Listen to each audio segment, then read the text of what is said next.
play no games. No, I don't wanna play no games. No, I don't wanna hear your promises. You do you and I'll do me. That's just the way it is. Boom.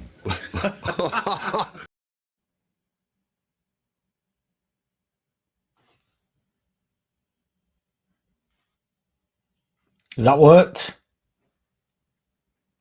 Has it worked? I think we're in. Has that worked? Yes, it's worked. Bosh.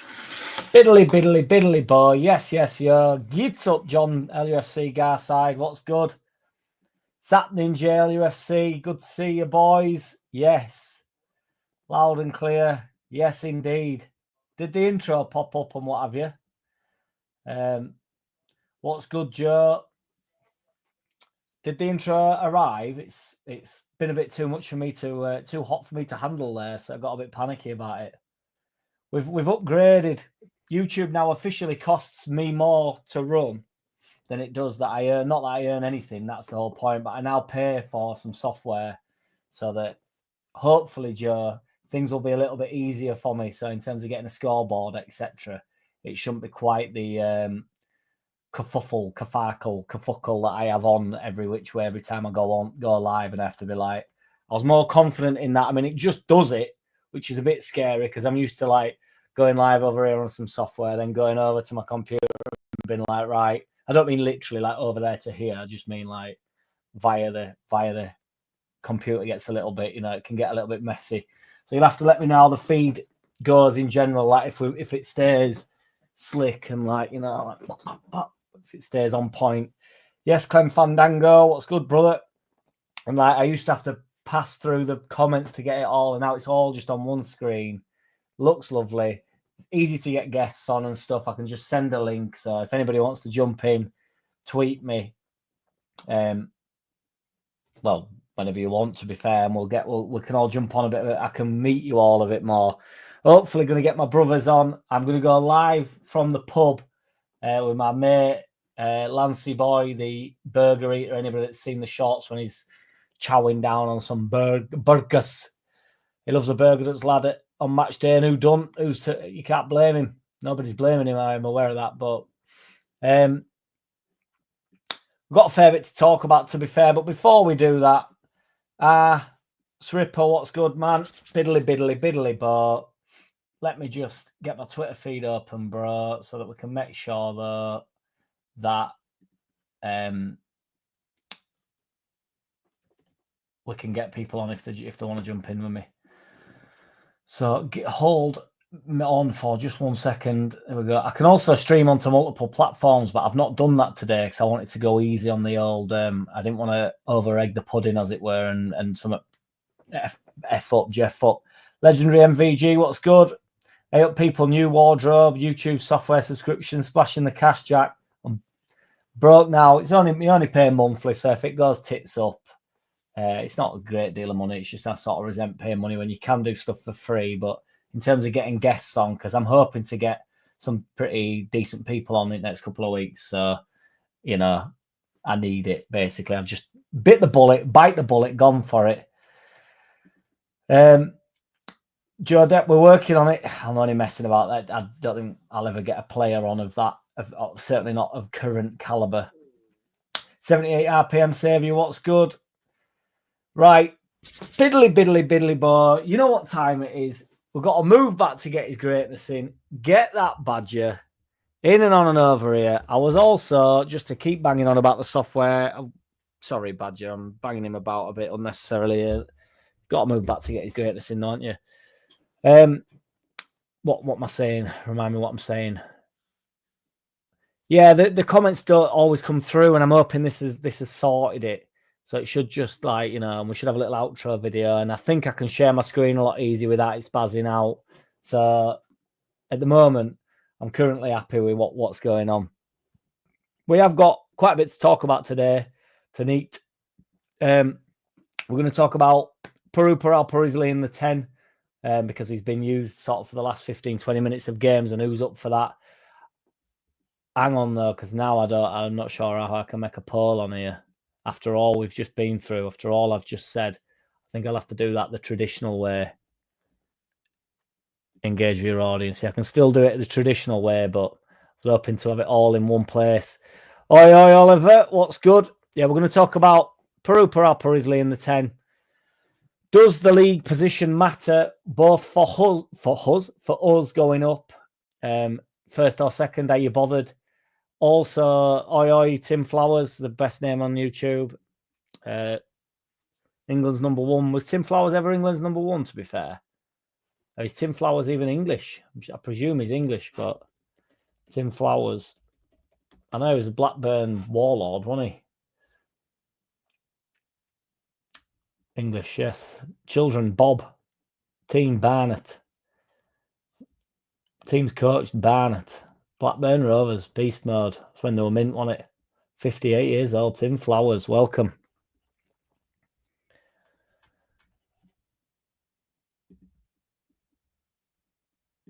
What deserves a go? Oh, the Peru in the 10.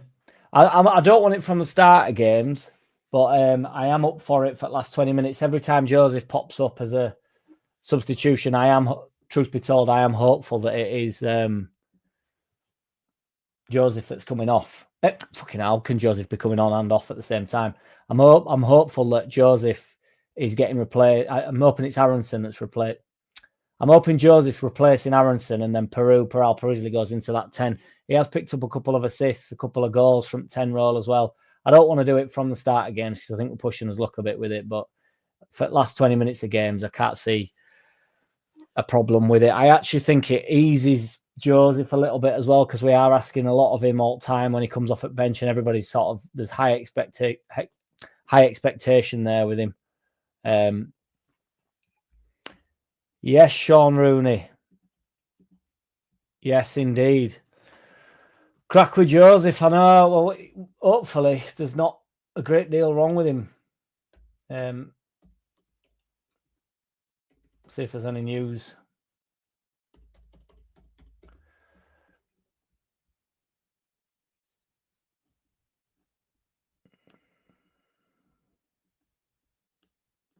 We'll find out in his presser, won't we? Will Farke's presser be tomorrow with it being a Sunday game? Thank you for the super chat, by the way, Sean Rooney. You're a legend. It's much appreciated. Yeah, I think it eases Joseph a little bit, and he's not in desperate need of a goal at that point because Peru Parisley can still sort of pop up with a goal, can't he? We don't have as much expectation on him. It's not as like, where's he at? Oliver says the press is at 1:30 tomorrow, so we will find out more of that. There's no doubt. Presses tomorrow, confirms Arse Ripper. One more shout out for Sean Rooney. Thank you for the super chat, dude. I'm hoping there's not a great deal wrong with Joseph because if we don't have Joseph, it is a genuine worry, isn't it? I'm up for Peru Parisley, but it is a bit scary if we don't have anybody in there. I can confirm that the beer's been very well refrigerated today. It's actually been in the freezer, and I think I've overdone it. So I think there's a bit of ice in there, but we'll take it. Yes, hard style images. What's good, brother? Clem Fandango, fair shout, Jack. Just not feeling Aronson is doing enough at the moment. The endeavour is there.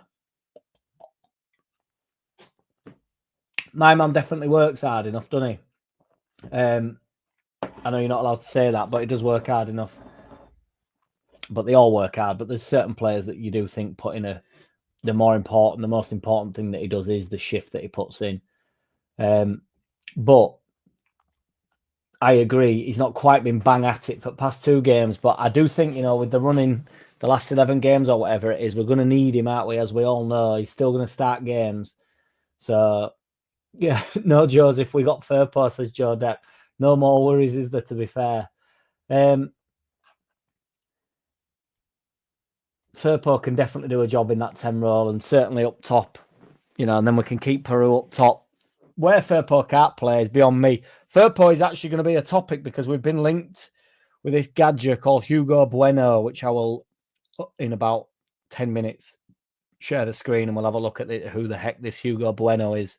I mean, the only reason I can say Bueno is because of the Kinder Buenos, which I go in and out of love with, to be honest. Sometimes I'm all over the Kinder Buenos and sometimes not so much. So sometimes I think they're a bit like claggy, a bit like, but sometimes I think they're absolutely delish and I think they're quite light, which is a strange thing really to be saying, because I'm saying sometimes they feel really light and sometimes they feel claggy. Well, they are, you couldn't be more opposites. So perhaps it's just the palate on the said day, isn't it? Or how hydrated you are, for instance, anything like that.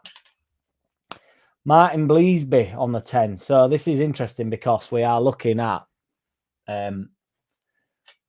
that's the reason why I want to talk about 10, because if Joseph is out, even for a week or 2 weeks or whatever, or, you know, hopefully not for the season, obviously. I don't think it will be, to be fair. But if he's out for a bit, we are going to have to look at options, aren't we? I don't like the idea of Tanaka in the 10 whatsoever, to be honest. I think he's an 8 at best. His best position is in 8. I think he can play the 6 role really well. I don't want to see him in the 10. I don't want to see any of them in the 10. I think Rothwell could probably do the best job in the 10. And Farke has had a look at that historically, hasn't he? At the start of the season, he looked at him in 10 quite a bit, but wasn't really pulling up trees. But in fairness to Rothwell, you know, it wasn't really needed to, or he's still settling into the side, rather. It wasn't really on him. Joe Depp says, I think Tanaka will be okay. Cause havoc. Right, let's have a poll here. Because I'm up for this. I'm up for change my mind style. Tanaka in the 10. Yes or no? I don't think we need to go there yet. But if Joseph's out, I mean, I don't want to go down the line of what if Peru gets injured and what if he gets injured and what if he gets injured and all. It never ends, does it, that? But if Joseph's not there, I still want Aronson and Peru to start games. You know, I can't see Bamford getting back to end of the season now, which is crazy. And I know nobody likes to hear it. But, you know, if we had Bamford on the bench, it does solve the 10 problem, doesn't it? Due to the fact that even if Bamford's only got 10 minutes in him per game to come end of the season, at least we can get Aronson off if it's not quite happening for him. I personally think Aronson just needs pulling out of it a little bit like he has done past couple of games. He's the one that's been subbed off. I don't want to go down the what is it? I don't want to go down the fatigue line with him. I think it's a bit unfair, and it's just jumping on bandwagon to suggest that he doesn't do enough. He does too much, and that's all he is. George has got Gray in at the 9. A few people have shouted in for Gray over the past couple of months to have a go. I've got to say, you know, we let Geldart go, didn't we? And he scored another goal at weekend, other day for Hull. Nice finish. It's been yes, Dr. Kouros. What's good, brother? It's been a weird one with Geldart because he's getting pelters on Twitter, and a lot of people are saying that it's a shit take. But a lot of people are saying, is Geldart, is he worse than Joseph? And I've got to say, guys, everybody thinks that's a shit take, but I'm up for that. I'm not on board with it. I'm not sure that Geldart isn't as good as Joseph, to be quite honest. And I would, if we still had him in the squad, I think he answers the question. I think for 15, 20 minutes, we can bang Geldart on. I think we did that in the Prem, and he survived in the Prem. He did quite well. Picked a couple of really important goals for us. He looks like he's got a finish. The one thing that Geldart does have, and I've said it before and I'll say it 1,000 times more while ever he's here, is he's got the ability to do something on the pitch that just changes games. So he'll just be a little flick past someone or something like ludicrously intricate where he beats a man or sits someone down at 6-yard box. He's very calm. We have a lot of the ball, so he'd really benefit from getting on plenty of ball. I don't know why we shipped him off. I know Geldart wants some minutes, and it might just be literally down to that Geldart wants the minutes. But, you know, it's interesting to see what happens with Joseph next year, really, because we are going to be signing. We're going to have to make some signings, really. And Joseph's going to fall down the pecking order. And if he can't do it at this level, and I know people are saying he's young, but time waits for no man. And a club like Leeds United going into the Premier League is not going to hang around and wait for him. So 78 RPM says, Gray won't be able to press grown-ups in the Championship. Defender will chew him up. With these refs managing to get a blame there as well. 70 RPM, love it.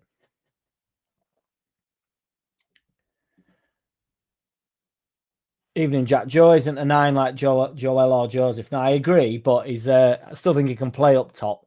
But my point was, if we need to give Aronson a rest, he can go in that 10 role. I think Geldat could play in the 10 role. I know Farke fucker against, I think it was Middlesbrough in Cup when we got spanked, which was like the only time we saw Geldat, and I actually called that. Said this is the last time we'll see him, and I don't think we saw another minute out of him after that. That's what I mean. I kind of feel sorry for him. I think it's a bit, just thrown to Wolves, lambs to slaughter, but it could have gone into 10 for 10, 15 minutes and brought Aronson off had we not had Joseph to go on up top and put Peru in the 10. So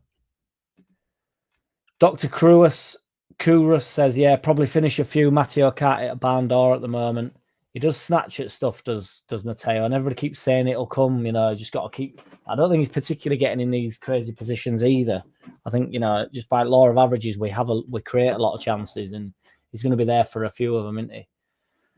Joe Depp says Joffrey could be the last guy on the planet and Farke still wouldn't pick him. There's something not quite right. Having said that, I will go back into my traditional stance where there's been a lot of managers seeing Geldat, but they've never really offloaded him, to be fair. He's always been like a potential player, hasn't he, for us? It's never been like, out the door styly.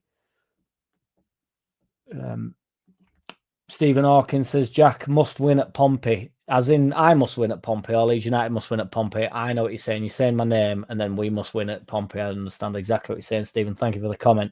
We will talk about Portsmouth towards the end of the podcast, and I'll do a quick shit vid probably tomorrow or Saturday. I'm just chatting a bit of shit about Portsmouth. They're actually in decent form, but we will get to that once we've done the full Joseph talk. 22 votes, 55% say no to Tanaka in the 10, and 45% say yes. So it's relatively even that with only bite-sized amount of votes, but, is what it is. Ramazani, probably closest in profile to Aronson if Aronson needs a rest. He does off-the-ball stuff well. Well, I get funny looks when I say... I get funny looks off Just Joe on Final Word when I talk about Ramazani in the 10. And I've stopped doing it recently because I'm getting misconstrued like as though I want Ramazani in the 10. And I don't. I just think if we're going to pick a winger to go in the 10, I do think he's the winger that goes in the 10. I think he's our best option in that 10 role. It was also maybe a little bit of me trying to squeeze Ramazani in the side somewhat. Do you know what I mean? So it'll be get Ramazani in the number 10, and then we don't have to bring Solomon or James off. We can still get Nonto off the bench and stuff. I like Ramazani. It's interesting to know why he's not getting much game time at the moment, but I don't think it'll be a falling out like people will have you believe. Yeah. Ramazani could do a role in the 10. I'm pretty sure of it. I just think he's best on turn. He's best on ball. Out of the lot, in terms of going left or right. I know they're all good on ball, but Nonto with his back to goal, I don't know if he's like a spinner. Do you know what I mean? I don't know if he can turn on it, read the game that well in that sense, And whereas Ramazani, I feel like, I really feel like he can beat a man, to be honest. Ramazani, like any which way. It's not Solomon can beat a man, and he never looks flustered on ball. I know he lost it a couple of times the other day, but that's nature at beast. But in terms of beating man, the six-a-side stuff. But I just think on the turn, Ramazani is the closest thing to Rutter I think we have in the squad on the turn, on the half turn, as they say. So yeah. Joseph does not have Geldart's calmness. Well, it's interesting this, right? So we have all the characteristics in our side of the perfect striker, don't we? The problem is they all have a little bit of each other. Do you know what I mean? Rather than all be one of them. Because if they all combined, and I actually mean this, You know, if you had like Bamford's strength and his hold-up play and his sort of movement and stuff, I do think Bamford's got wonderful movement. If you had Joseph's speed, possibly you'd pick Joseph's speed, his tenacity, like the way he gets about, his sharpness, yeah. And then Peru's finishing, Perizli's finishing, and you'd have some player on your hands, wouldn't you? But unfortunately, everything that they lack. That's why I still think Bamford, injury-free, is the best centre forward at the club. But it's pointless saying it because I get shit for it, and it also makes it seem as though I don't think Bamford's day is done. I think Bamford's day is done. I don't see how he can get back at Leeds United, to be honest, and I think it's a shame, but it just is what it is. Is that right, legendary MVG? That won't be me, will it, though? Is anybody else a member that's not showing up, guys? Because don't like that. It's certainly not for my legendary MVG.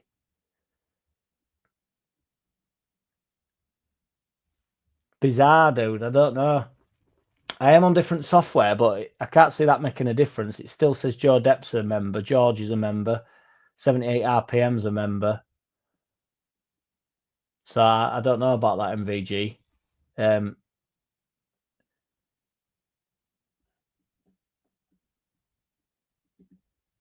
We're talking 1 or 2 games. People can play in different positions. Richard Todd says, Jack, Joffrey could have played as a 10, but Farke doesn't like him, but do feel sorry for him. And he's now getting game time. I do. I just feel like it's some certain players, I just think when they're out of favour, they get thrown out the baby goes with the bathwater, as Simon Jordan would say. But I always think Geldart's shown enough, and every time he comes on, he seems a willing young lad. Do you know what I mean? And that doesn't matter, to be fair. You know, you've got to do the business on the pitch, haven't you? But I think he does. I think he's got plenty about him, but his day's done, I think, at Leeds. And I wish him all well, to be fair. You know, it doesn't bother me. You know, if they're not good enough, they're not good enough, are they? Or, you know, the day will come maybe at another club, but, you know. But, like, I used to like Poveda, but Poveda never showed. He looked brilliant on the ball, and he looked sharp and fast and all that stuff, and I loved that in him. And I always was happy when he was getting on the pitch. But he never showed what Geldart showed. It's not like we've not seen anything from Geldart. Do you know what I mean? I think we've seen quite a bit from him. As I say, he's got some massive goals for us and some really skillful things he's done, and still doing it at Hull. Because I thought that was a really bad move for him, because obviously Hull are a bit shit. I thought he'd been better off in a League One promotion side, really, to actually get some decent game time. He obviously went to Sunderland. I think it was Sunderland last year, wasn't it? Was apparently doing all right at Sunderland, and then ended up going up top on his own because whoever Sunderland's second striker was, I forget, he got injured, like a lengthy injury, so he was up top on his own, and it didn't really work for him because he's not like somebody's highlighted. He's not a number 9 per se, is he? Again, I think you could get 10, 15 minutes out of him as number 9, then put Peru into 10 if we had to look at something different. But don't know. Let me know how that gets on, though, legendary. Genuinely, let me know how concerning.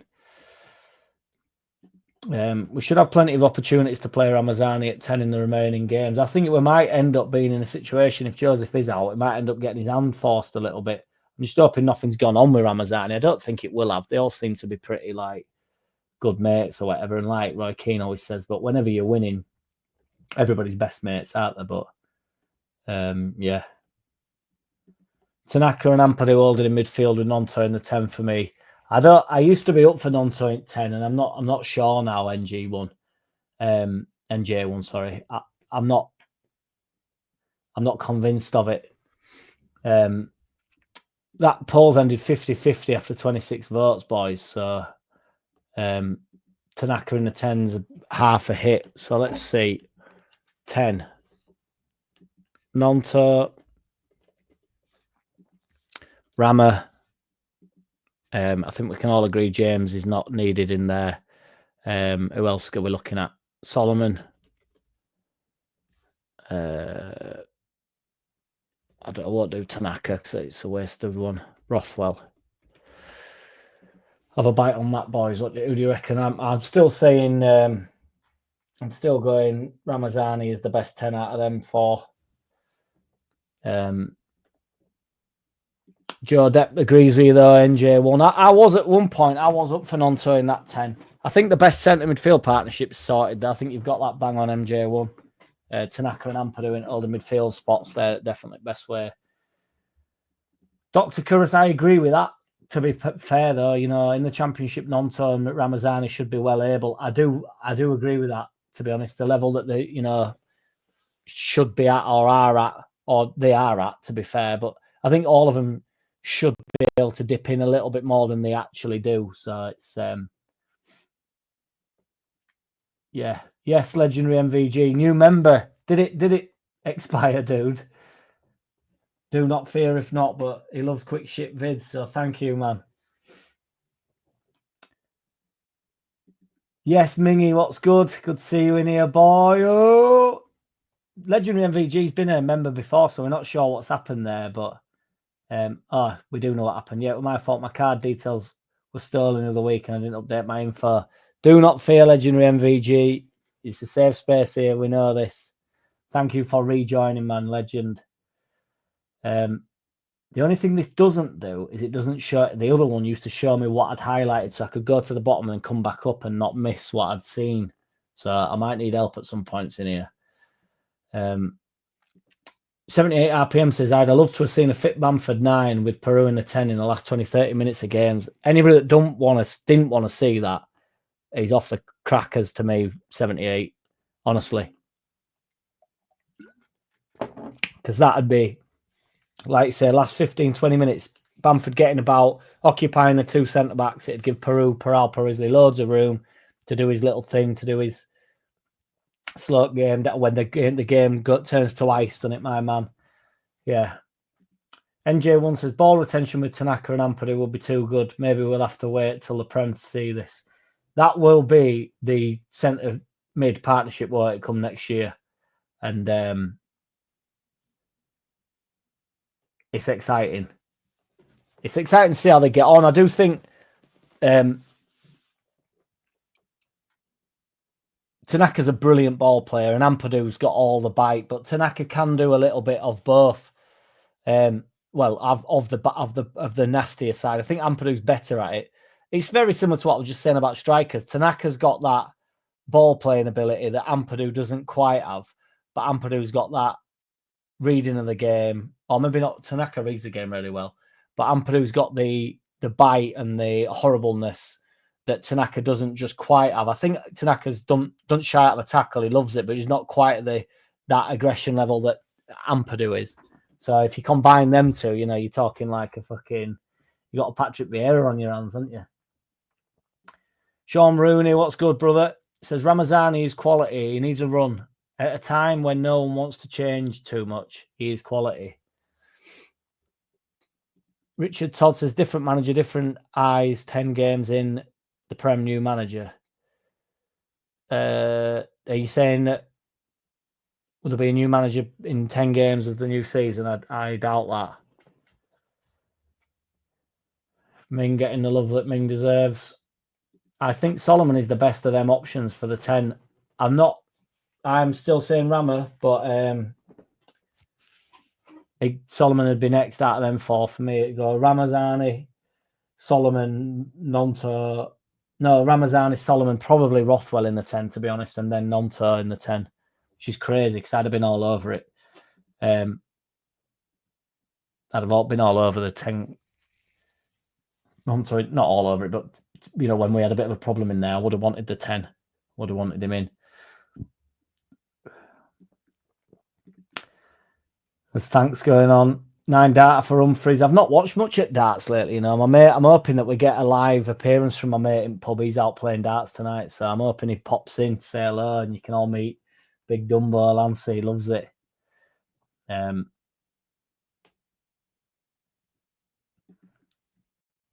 Exactly, MVG. Hands him out like Santa Claus, and then he doesn't have his own. There'd be something sort of legendary to be said about that, though, wouldn't it? Where you just giving everybody else one and you don't get your own. Yes, Oliver. 10p a day, boys. Jack, do you think the Bamford situation stopped us getting another 9 in January?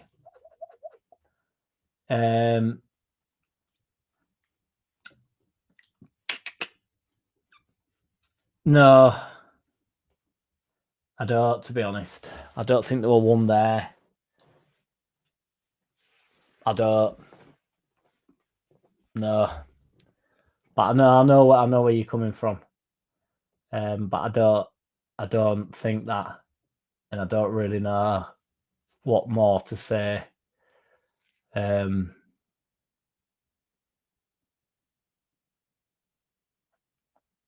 No, I don't. Keep it coming. It's a good question, dude, but I don't think it is, but I don't know how to explain otherwise.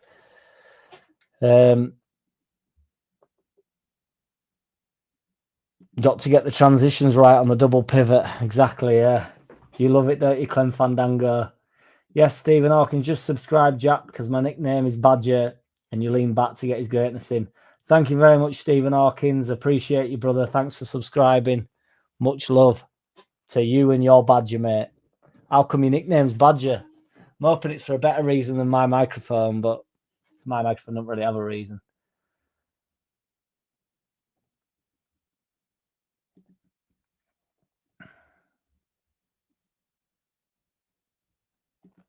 Yes, Sean Rooney. I will be doing a watch along Sunday without a shadow of a doubt. Yeah, that's what I'm saying though. Nobody wasn't on the cards. I don't think we stopped. I don't think Bamford stopped any transfers coming in.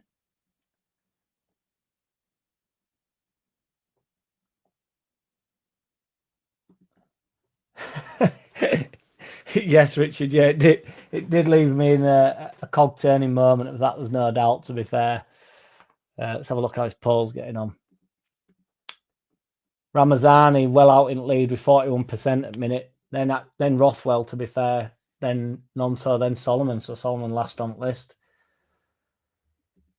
Indeed, Andy, as always, mate. Never stops. How's it going? We're on new software over here, Andy. So welcome to the new world.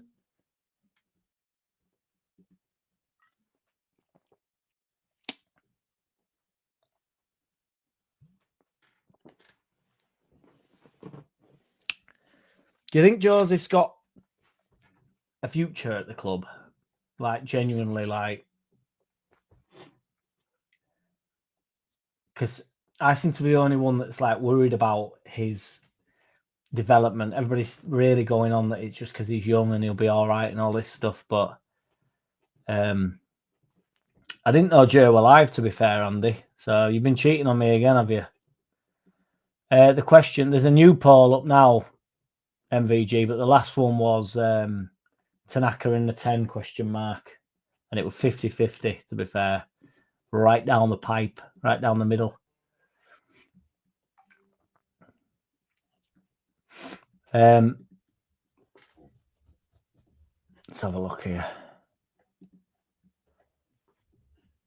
Apparently, this is a bit of shit talk. So because we've just spoke about the number 9 role, apparently Tammy Abraham. So this came up other week, and I poo-pooed it a little bit because I think it's bullshit. I still do, to be fair, but Tammy Abraham is apparently allegedly open to a move to the Prem again. And obviously, once we are in the Prem, that would be quite a good move. Well, would it be quite a good move for him, or am I got my Leeds bias on? Because I don't know if that is a particularly good move for him, in all fairness. But could he get anywhere else? I don't really know. Truth be told, I'm not sure if he could. You'd take Tammy Abraham, like, I mean, his goal record in England's actually pretty good. You know, because he did play for Chelsea. His career had collapsed, didn't it? I think he's at Roma, isn't he? But let's have a look here. How many? Oh, fuck off! Come on.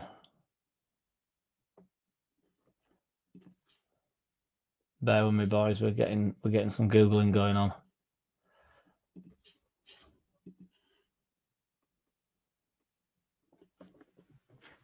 You'd have to take him. How many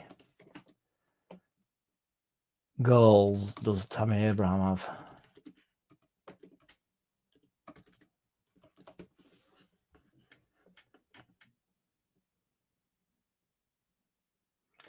Tammy Abraham has scored a total of 135 goals in 364 club appearances throughout his career.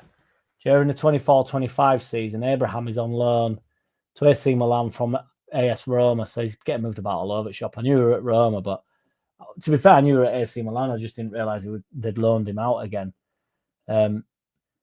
He's made 35 appearances for Milan, scoring 8 goals in all competitions, which ain't great.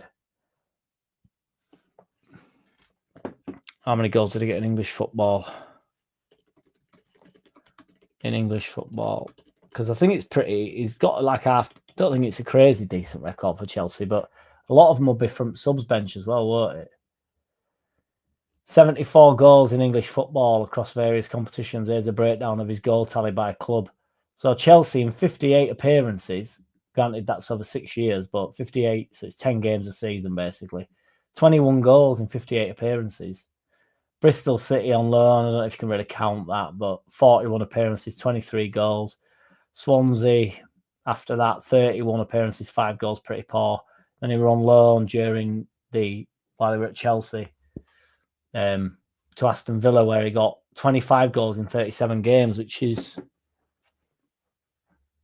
pretty good.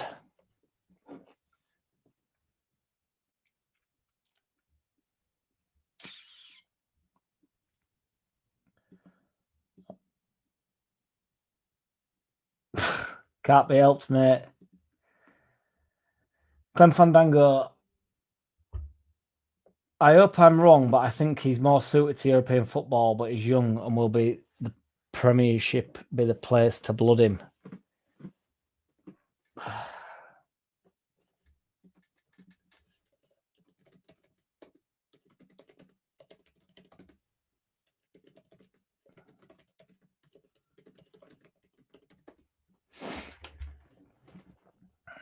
I think Joseph will go on loan to Europe to try and get him firing. Then he will be looked at.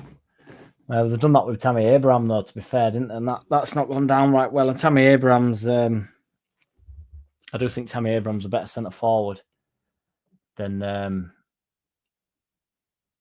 Joseph.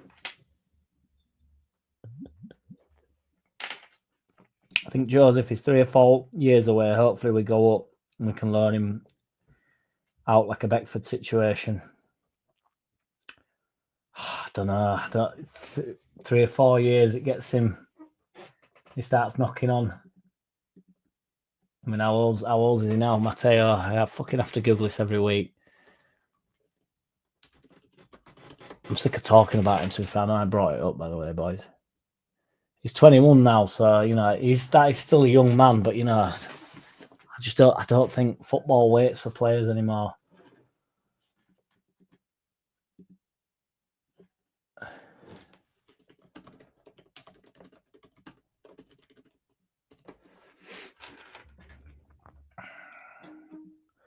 Yeah, I thought he won Ming, to be fair. He started really well, didn't he? Because there were talks that he'd been a bit daft on the ye olde Chelsea letting him go, but then that collapsed, didn't it? Tamori available. You take Tamori, wouldn't you? I still like look at that. I can't say his name, but that gadge from Notts Forest. I'd still take that on board, me.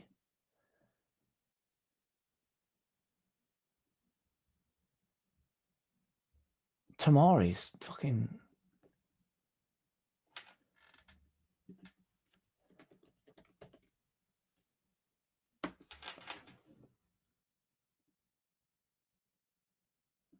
He's 27, is Tamori. I thought he was a bit younger than that.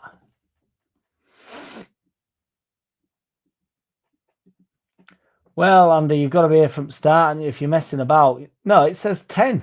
So in the 10 roll, in the 10 roll there. You don't have to guess, mate. Just go in.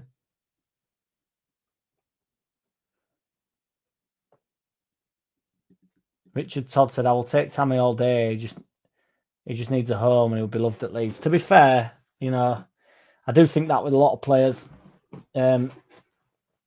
I think Ampadu's found his home. I know he's had to drop down a level, but I think he's found his home. I do believe that to some extent, where they do find a place where they can excel. George says tomorrow rejected Spurs. He ain't coming to Leeds. In fairness, though, Spurs are cack, aren't they? I'm only messing, George. I'm aware that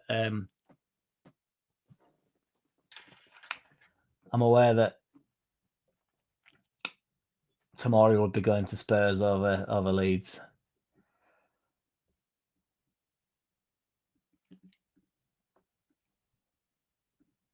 Was Farke too premature ejecting Cresswell to the French side? He's slicing it up. All I've seen from Cresswell is him falling over and literally slicing pitch up. So I saw Merson's son go viral the other day for scoring. I mean, it was a good finish. It was a good volley, but I'm not overly convinced, to be fair. I mean, no, it's amazing. It's an amazing goal. What am I talking about? But I don't know. I think there's plenty of goals like that on Twitter that don't end up on Sky Sports News. It's just because it's Merson's son. Hope if the worst happens and we don't go up. Not liking where this is going, Stephen Hawkins Badger. We carry on with the ground expansion as I cannot get a ticket since I gave up my season ticket when we were really poor and skint. Yeah, man, it's awful. It's one of them things, isn't it? It's I don't think with the ground expansion, I don't think it'll open up many season tickets, to be honest. I think it'll all be like corporate, really. I think the ground will just be bigger and there'll be a couple of hundred seats more per game day. I don't think there'll be many season tickets handed out. And to be fair, Kinnear sort of kept that hush at the start of the season. He wasn't really saying much about it. He was like, well, some of it will be corporate. He didn't even sort of deny it. So, well, you guessed right, Andy. You guessed right, mate. 78 RPM Saviour banging it in there. The problem is we can't gamble Premier League survival on bringing Joseph through ourselves. I agree. But, he's not done it. I know a year can make a big bit of difference or whatever, but what's so you put him through pre-season, you go through alt rigmarole again.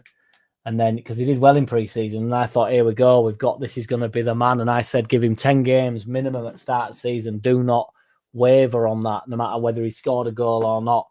And then Peral Parisley just wasn't having none of it, were he? So I got him off at bench. Got him off at bench and got him starting. And then he's, the rest, as it says, has been history, because my man, Peru can't stop. Well, he's not, to be fair, he's not banging goals in, but he's top goal scorer in the league. So you'd have to argue he is banging goals. And I just mean, like, he has been on little stints. But I think that's a good thing, where he'll go, like, not a good thing, but it's never dried up. There's never been, like, I think Lockie was saying the other day, longest he's gone is like 3 or 4 games. And that's happened like twice, maybe 5 games once. So I think that's a good sign. Do you know what I mean? It's not I think that's a good thing.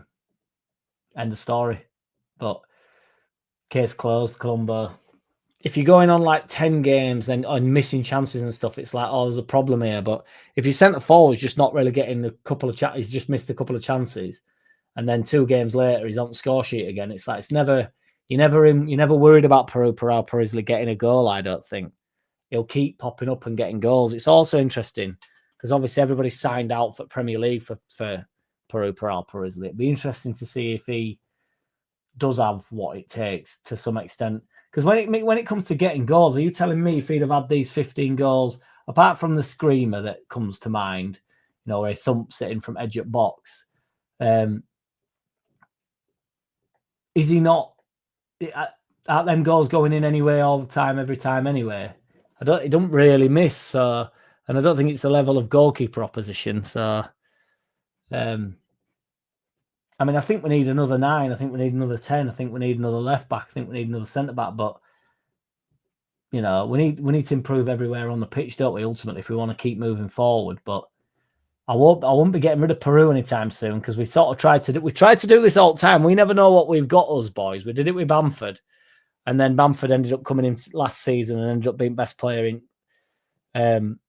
inside, best centre forward inside again. So Peru got sat on bench. Then we tried Joseph started the season, like he was going to get his 10 games, 15 games. He did that, didn't happen. Ended up with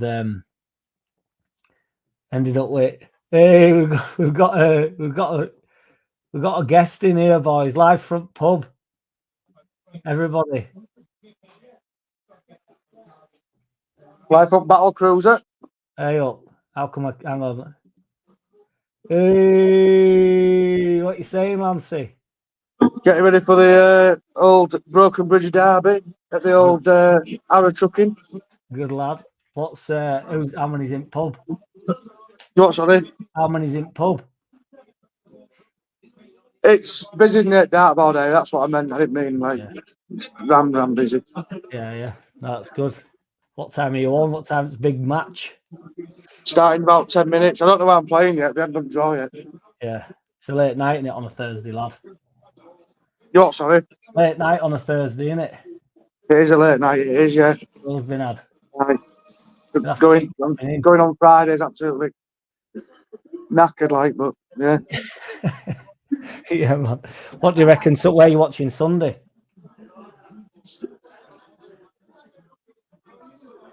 Yeah, look. Where are you watching it Sunday, Lancy? Sunday, probably in Bridge, maybe. I don't know. Why? Where are you watching it? I don't know. I'll be watching it. I'm going live, I think. So I'll be watching it at home, I think. Are you? Yeah.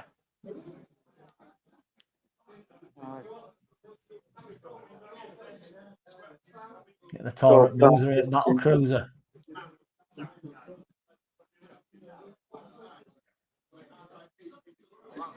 Get some live darts on. Ming's just said, to be fair. You want to get darts on live? Hang on a minute. Can't hear you properly. Want to get darts on live? Darts on my Humphries has been beat. And has he been beat? Somebody just said he got. He did. He got a 9 dart. He's just been beat by Rob Cross. 6-4, I think. You know, I've not watched darts for donks, to be fair. I'm not bothered anymore for it. It's too much. It's on too often. I think it's too much for me. I don't know if Dobie's played. I don't know if Dobie's played it. I'm not too sure. I don't know. Somebody was saying that we'll watch it a bit later because it's a decent night, isn't it, tonight? Yeah. It'll be Aspinall Bunting now.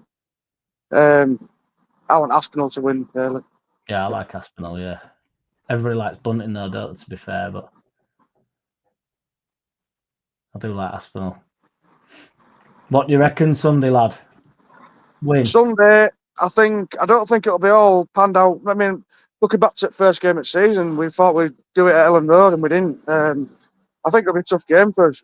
I think. But it's just one of them. Were you there with us, Lance, at first game of the season? Did you come to the game? No, I didn't. I didn't know. I can't remember what games we've got together, but because it was crazy. I can't remember what game I went to here, the first game. No, because right at the start of the season, you went to loads, didn't we? You got to loads of them, didn't you? You'll have to get some before end of the season again. Yeah, I was just saying that tonight to somebody because they asked me how many games you've been to. I says I haven't been to one since QPR in November.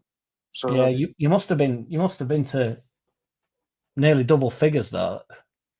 I won't be far. I won't be far off. But yeah, we'll have to get to one before it closes.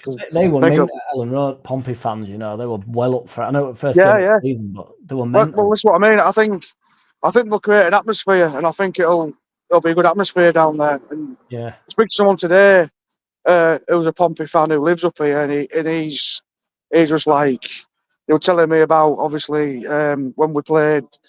Well, just I think the season before we got relegated. I don't know if I'm right with this one. Sorry. They beat us 5-1 before we got relegated down there. I think that's the last time they beat us. I think. They're fucking hell. I don't know if that's an actual right stat. That might be taken up on that one, like to be fair. But no, I won't worry about it on here, Lance. Alt goes. Don't matter if you're telling truth or not, lad. Don't worry about that. But it will be a mint atmosphere. They will be bang up for it, and they've actually been all right, haven't they? Past few, have you seen? They've won like 3 games out of 5 or something. Yeah. I don't think they've played anybody that decent, but you know, they're all at home that they're winning. So yeah, I think. I don't think we'll have it all our own way on Sunday. I don't think we will. But saying that, will come out all guns blazing after.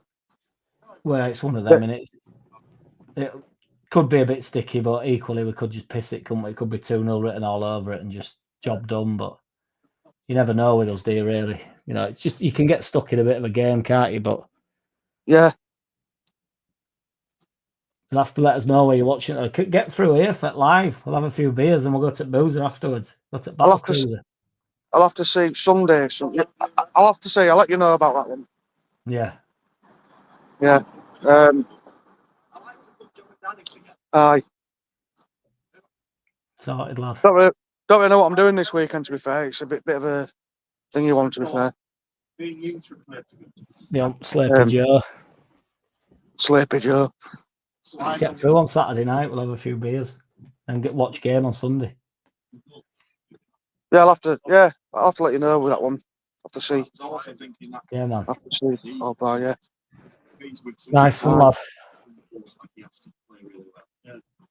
Right, I'm going to go in there and we're about to start anyway.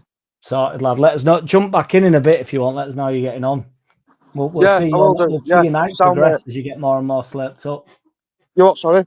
We'll see your night progress as you get more and more slurped up. Yeah.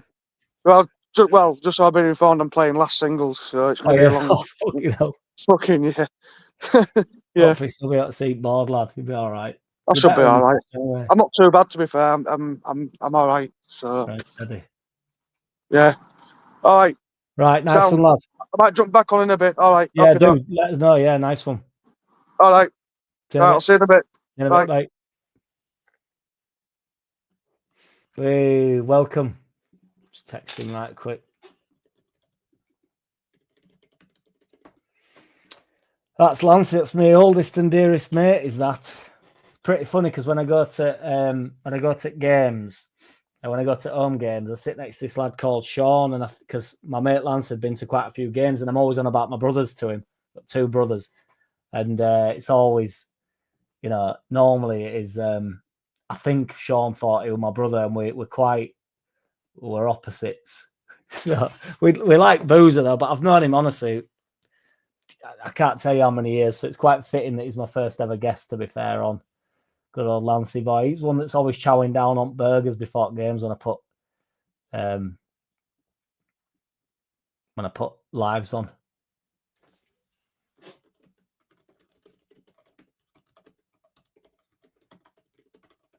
Shout out to Lancey boy. Get him back in. Get him on lives. He's funny when he's had a few beers. Like, it's called Broken Bridge, Joe Depp. But he plays at quite a good level, you know. He plays at a really good level. He plays I can't remember what they call it on a Sunday. It's called Super League or something, and they're some really good players playing. He's always winning, to be fair. He always does well, so you know, he can play darts. Always been decent at it. I'm a bit shit, to be fair. Well, I'm absolutely shit, to be fair. You say this every time, Andy. I'm not so sure. I might be 20 minutes behind now, though. But I'm still waiting on these. I've still not seen them yet. I'm only kidding. MJ looked the shit pre-season for sure. And then the Spanish stuff. Evening all. Yes, White Snake Bites. I enjoyed your review the other day, brother. It's good stuff. Why are you shouting, Ming? Them cap locks have got hold of him, I think. There's apologies there, though, don't worry. I don't know, Andy. I don't really know the ins and outs of what's occurring, to be fair. There's still some way to go. So I don't really know what I don't want to say I don't want to drop some wrong information. So I'm not that well kept on it. I don't really. Do you know what I mean? I don't know what's going on. I do know that I'm playing in a charity match in November for my friend Joe Lister, though. I know that much. Who died when we were like 15, which is, believe it or not, 20 years ago now. So it's absolutely wild. So we had one after 10 years, and we will have another one, another match this November after 20 years, which will be absolutely mint. We'll all be significantly more shit. We were all quite a good side when we were young, and now we will be we will all know the regression, and it will be very much. I tell you what will frustrate me though, if the players that were shit when we were young, now just by the law of everybody else playing too much football when we were young, if they end up better than us, I don't know how I'll deal with it. But we'll cross that bridge when we get to it. Richard Todd is here. There's a couple of questions here for me. I've seen 2 question marks. I don't know if it's going to be a clog turner or not. Think Joel would be interested in the Premier. I think we are all split on him. Split on him, I presume Richard means he's not going to get the cogs turning for that. Definitely let him have a go at it. I just think, I really do think if he gets some chances, I don't see why he misses them in the Prem. And my man Farke has actually said in interviews of when, like, how good he was as a player, and he wasn't up to much as a player, but it was always like, if he got a chance, he'd come off at bench and he'd think, well, if you give me a chance, I can get a goal. And I do think Peru will pop up with some important goals for us next year. And let's get this year done first. But I think unless we get somebody sensational in, I think we need to be careful of turning away. 29 votes. Ramazani gets 34%. Nonto and Solomon drawing on 21%. And then Rothwell in second place with 24%. So it goes Ramazani, then Rothwell, which is the way I'd go with it, to be fair.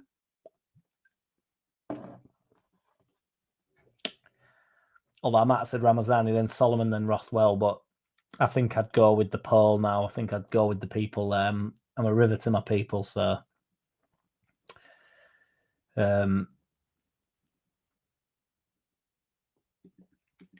everyone in the world fancies herself as a midfielder and attacker, don't they, to be fair? Yes, Andy. Yes, it is. Yes, indeed. It's the burger gobbler. He loves it.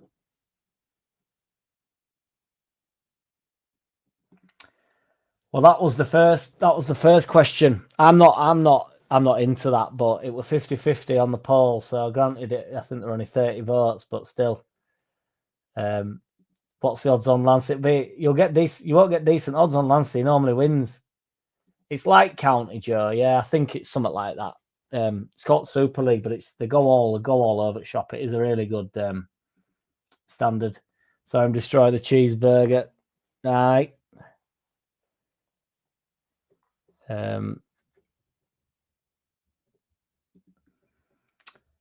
Well, if Sheffield win and we lose, Sheffield and Burnley win and we lose, I think we'll stay top. Because I think there's 3 points, isn't there, with us and Sheffield. Yeah, there's 3 points, so we'd stay top because our goal difference is absolutely disgusting. But, it gets... I mean, I actually want to talk about the gap because it's not all as it seems. Is it Burnley got another win? They've actually started to put some wins together, to be fair. But, I mean, I spoke to this guy yesterday and he was saying, like, I'm just worried that Burnley keep winning. Like, why are you worried about Burnley keep winning? Do you know what I mean? When we keep winning, we've drawn a game and you're worried about Burnley winning a few games. Like, Burnley going to win a few more games, but they're going to slip up more than we are. We're going up. Does anybody not think we're going up? That is the poll of all polls. Does anybody actually not think? Are we going up? Just so that there's not any, so that Andy can't get confused by the question. Andy Rowe, you got your mention in the video though, didn't you? So the March collapse will be well underway. No, legendary. It was between Solomon and Ramazani for the 10. To be fair, that can skew the poll, can't it? Because if you're not up against each other, there might be people that are actually thinking Solomon's my second choice. You know what I mean? So you might have gone just for Ramazani. There might a lot of people have been done that. So it actually does skew it a little bit, doesn't it? I know we're picking who you think the best 10 out of them lot is. It's not really a fair challenge to say, for instance, if there's some wild people that thinks if I put Pascal Struijk in there, or might like my man Luke from Ought to Know Better said, if we put what's his face in there, Gilavogi, he might have gone Gilavogi. that's never going to get, the percentages are never going to be high on that. But if you're coming in like round Solomon and everybody just edges towards Ramazani, he'd end up below potentially Gilavogi. I know that's how the voting system works, but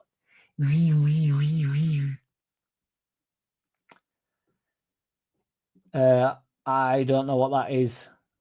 I know what that is. It well top on goal difference.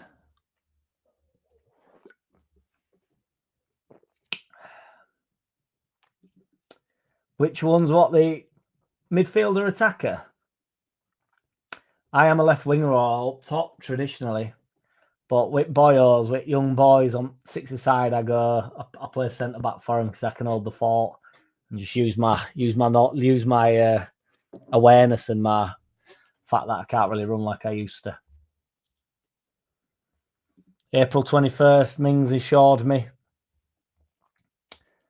I know that I think it's the third to last game that they both play, which could end up being a big one. But I personally think we'll be, with 3 games to go, I think we'll be promoted.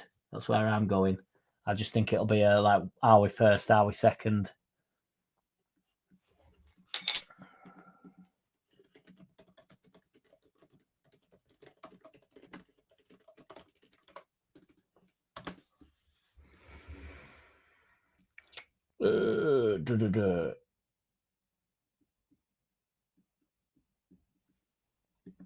No, Andy, I haven't. I don't know if you're having me on.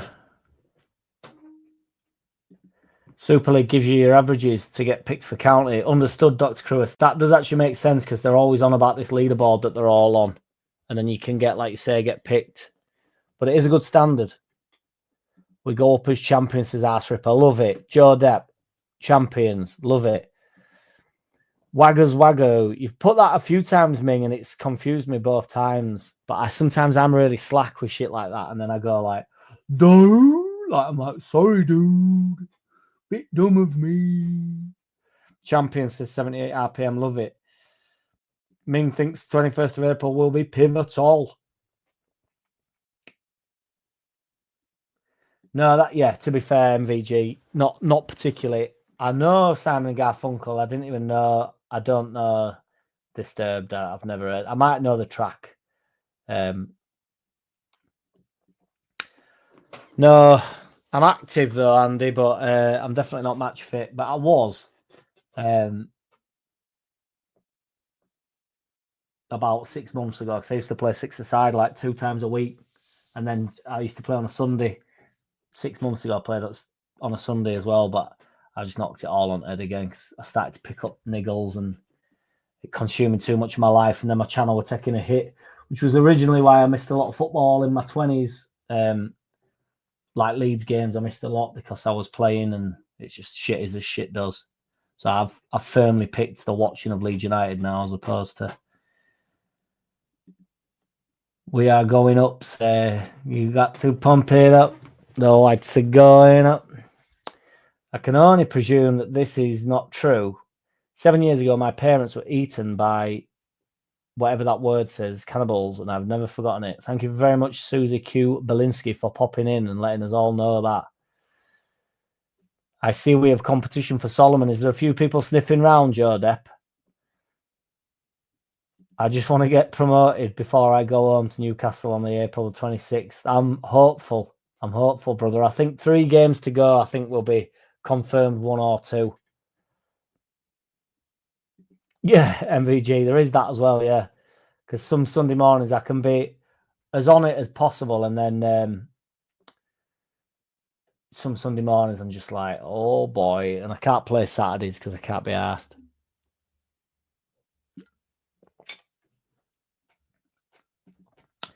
Jack, Danny, not another Leeds podcast. What a charmer. I think you should have got a room. I'm slightly perplexed by that, but they were right good lads. The right nice lads, both him and James. It was very accommodating, and I will be getting them on the channel because I think they're right good lads. I know, Clem Fandango, I remember. Everton, man. Okay, now there's some shit about Harrison, isn't there, going back to America, which is mad. Well, Andy, music's like absolutely anything, innit? So I could do the same to you, couldn't I? This is the oldest. This is what I get as a DJ. So people will come up and go like, "Have you heard that song?" I go, "No, I don't think so." And then they go, "What? You've never heard that song?" Like, yeah, I haven't. I haven't heard of it. What are you gonna do about it? And then they go, "You don't know naught about music, you fucking pube, you fucking idiot, you retard." It's all this, like, I just start getting abuse, like. But I could name some bands that you've never heard of, couldn't I? So this never ends. Do you know what I mean? Anybody could in the chat could all name somebody that they like that you don't know who they are. I am not a fucking jukebox. I've said I knew who Simon and Garfunkel are, and I'd like to edge my bets that Simon and Garfunkel are the bigger than the other people that you mentioned. I could name tons just off the top of my head that I don't think you'd know who they are. So let's not do this. Exactly, Ming. Yeah, they shouldn't. And it's not that I don't know everything about music. It's that I don't know every single band that's not. So you need to know everything about music, and you need to know everything about every band and like who the lead singer is. And you know, I don't know the Red Hot Chili Peppers lead singer. I don't know his name. I'm sure a lot of you guys do. I really like Red Hot Chili Peppers, but I don't really care what the guy's name is. I'm sorry. I kind of like Arctic Monkeys. I'm sure you all know the lead singer of Arctic Monkeys. I used to like him, now I don't like him so much. Well, I don't know his name. I know that one of my mates fancies him and she's a woman, and it wouldn't be a problem if she was a man. She was a man, like, it'd be a problem. Well, that'd be a problem because she'd be up against it, but we won't go down that route. If my friend was a man that fancied him, that would be absolutely fine, but he would know his name as well. I do not, and I might fancy him. I just don't know his name, you know. It never ends. I think Simon and Garfunkel's version has fewer on YouTube, but come on, who gives a shit about that stuff? Yeah, but they've got to be bigger. I'm talking about Simon and Garfunkel in general. Right, it's open a can of worms here. Come on, man, let's have it. Simon and Garfunkel. I mean, you know, they're a big band, these two old fellas. Also known as Tom and Jerry. You what? What was the other band? Andy, put the other band and we'll do it. We'll do a comparison, see who's got the bigger hits. Danny was funny with his jokes. He is funny. He's a good lad.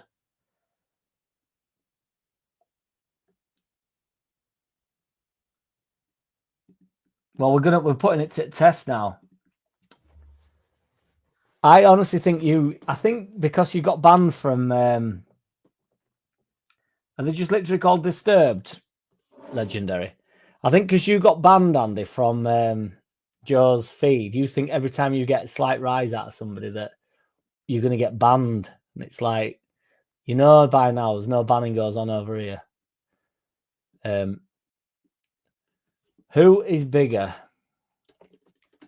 out of Simon and Garfunkel, which is a crazy name, and Disturbed? See, I might know Disturbed. I might be wrong. I just don't know the name off the top of my head. It depends how you define bigger, which is obvious. Simon and Garfunkel were one of the most influential folk rock duos of all time, with timeless classics like Bridge Over Troubled Water. Exactly, I know that one. The Sound of Silence, I know that one. And Mrs. Robinson, I think I know that one. They sold over 100 million records worldwide, won multiple Grammy Awards, and had a major impact on the music industry. Disturbed is a massively successful heavy metal band known for songs like Down with the Sickness, possibly Stricken, I don't know Stricken, and the cover of Sound of Silence. So this must be what you're saying. So there's a cover of it, right? I get it. They've sold over 17 million records worldwide, had multi-platinum albums, and are one of the biggest modern metal bands. So brilliant. So they're both massive, but 100 million records worldwide and 17 million records worldwide. And it's not just about selling records, but ultimately kind of is, isn't it? Certainly in terms of popularity. If we're talking about overall cultural impact and sales, Simon and Garfunkel are bigger. But if you're looking at modern rock and metal, Disturbed is a huge in that scene. Plus, Disturbed are still active.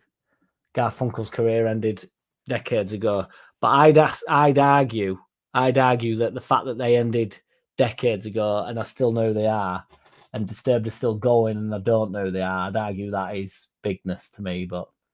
And that'll be why their current, if the Sound of Silence cover does have more than Simon and Garfunkel, that'll be why, because they still have some sort of a presence.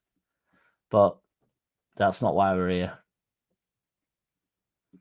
It's nowhere near, to be fair, is it?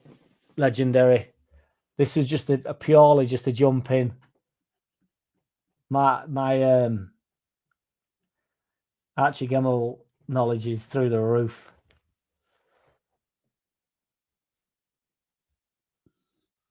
How was I supposed to know? You've triggered me again, Andy. I'm sure you think you've got a nice big bite out of me there, but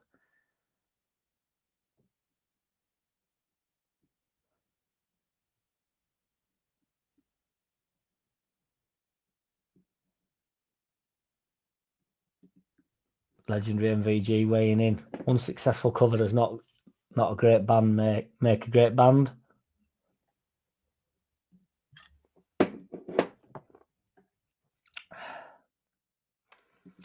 What does Angry Mad Gav BMG's in? What's good, BMG?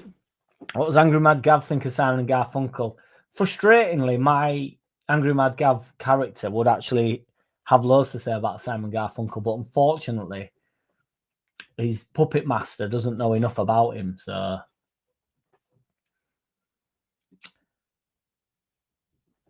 it's all these conversations tend to be disturbing, to be fair, Richard. But thank you for tuning in, regardless.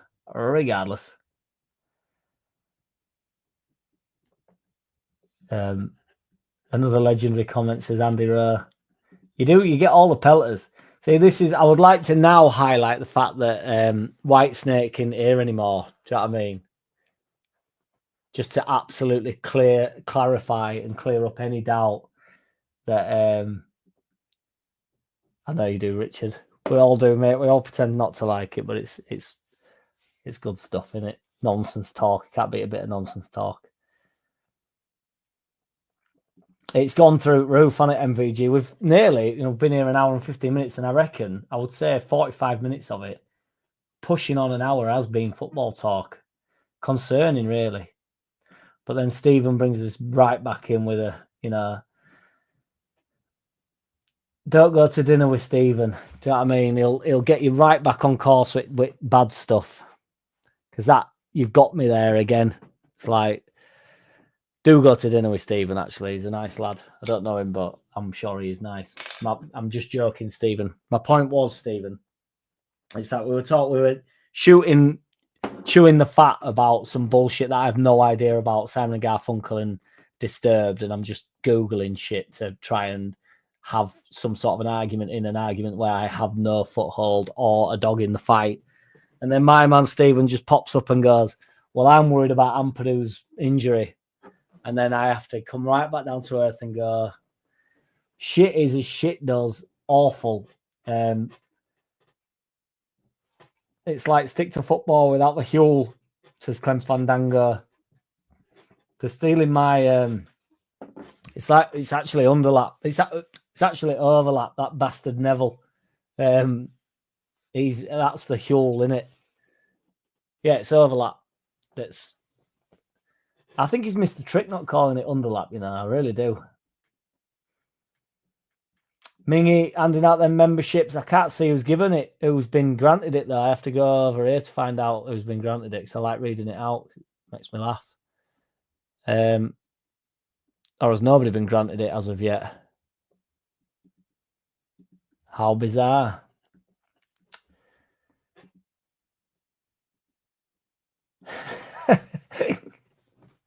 That would be quite a good brotherhood, to be fair, wouldn't it?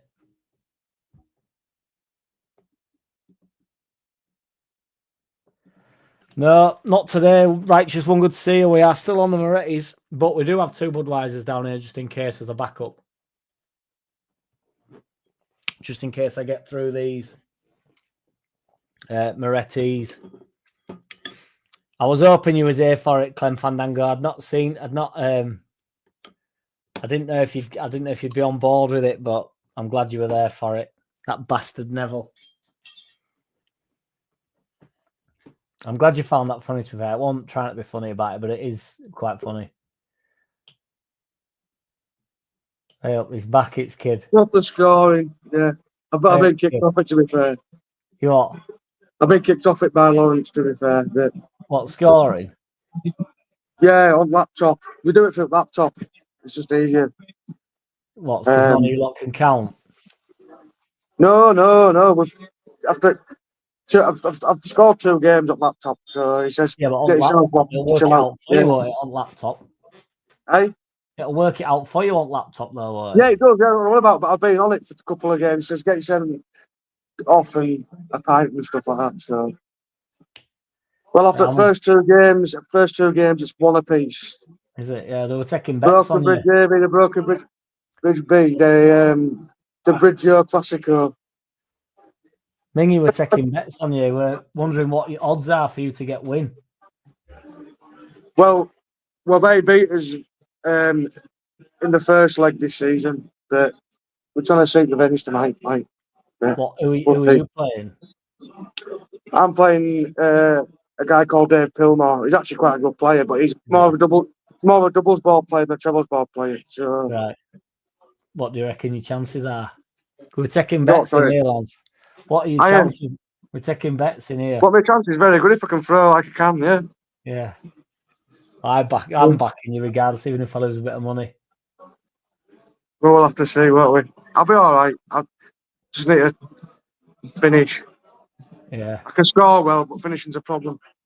Well, it's the hardest thing, and it's shite, and that's why I can't be doing with it. It's all right scoring well, but if you can't finish, it's no good. Is it best of 3? Yeah, it's best of 3 in singles. Yeah. Well, on a Monday we play best of 5 on a Monday.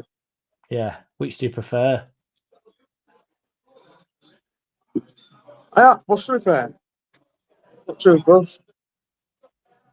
We were on about Super League, Lance. Does that? Some lad said that gets you scoring for county or something.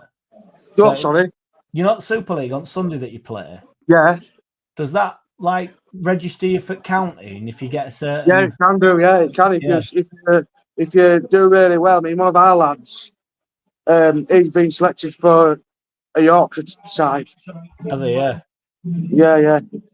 Yeah, it does, because that's what it is. You sign on and you can tick a box saying, can you be available for Yorkshire and stuff like that? And yeah. Right. How's it work? Just on games won, or you're averaging lot, or what? Do they just pick who they want? Well, it's just only how we've been. It'll be on how we've been throughout the season and stuff like that. If you've, it does. It's yeah.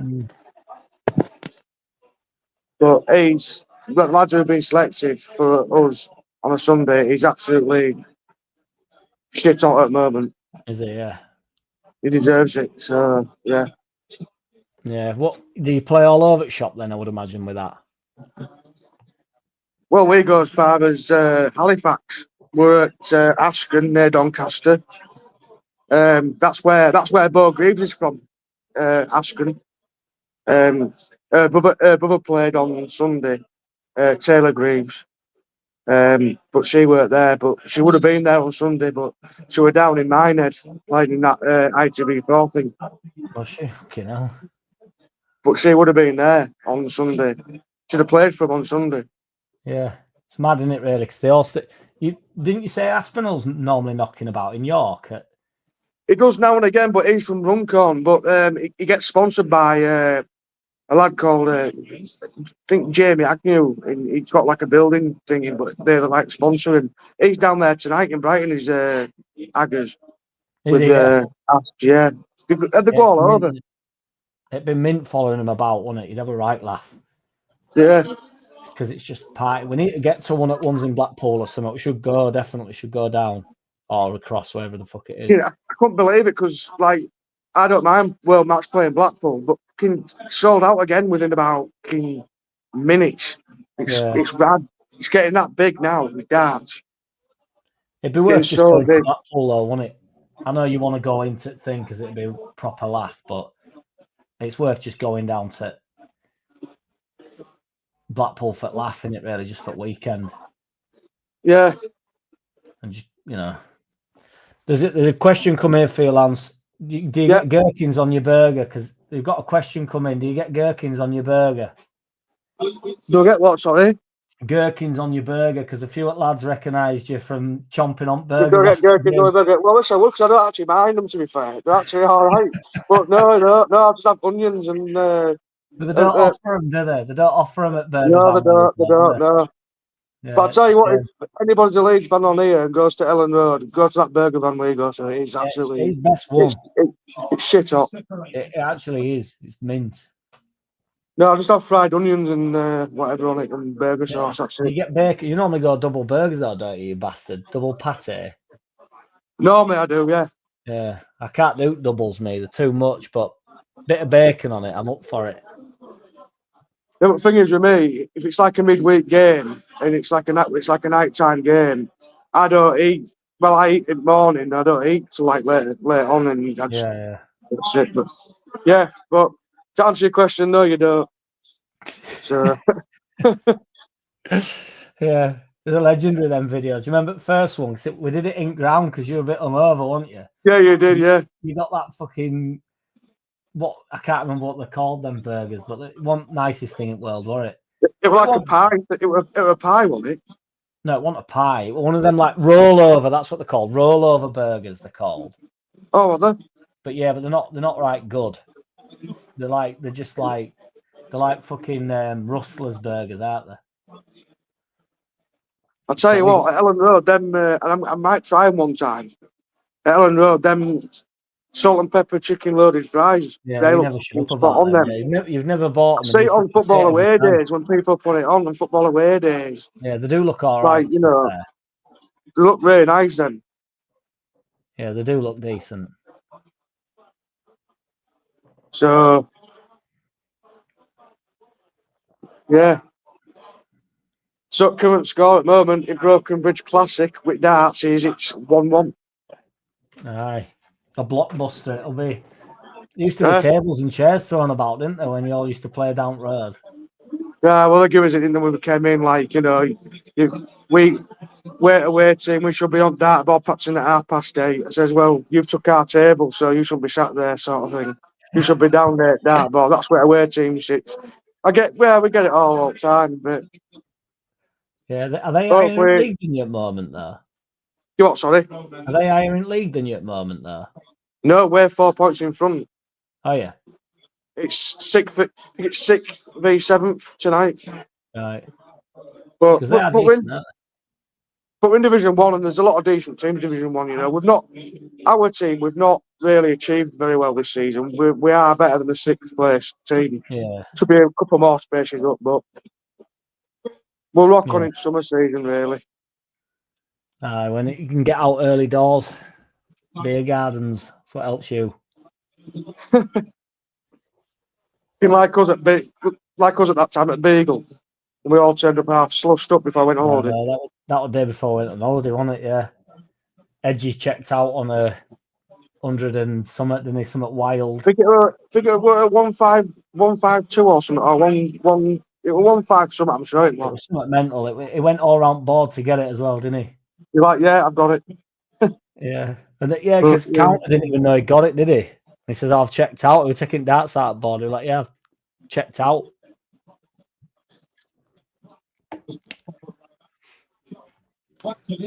Right,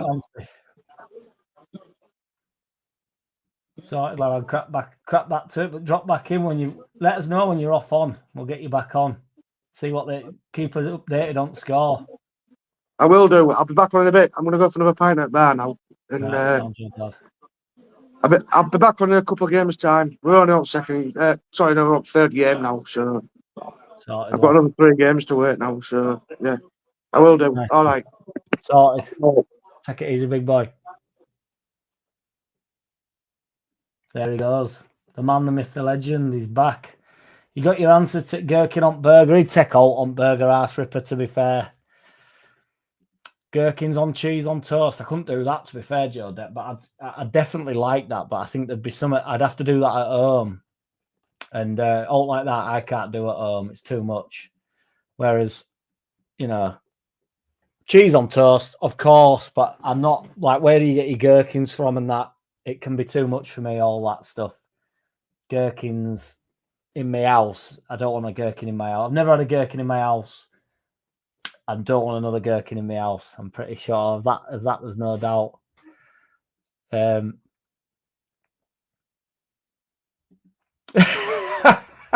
Joe Death, that is a belter.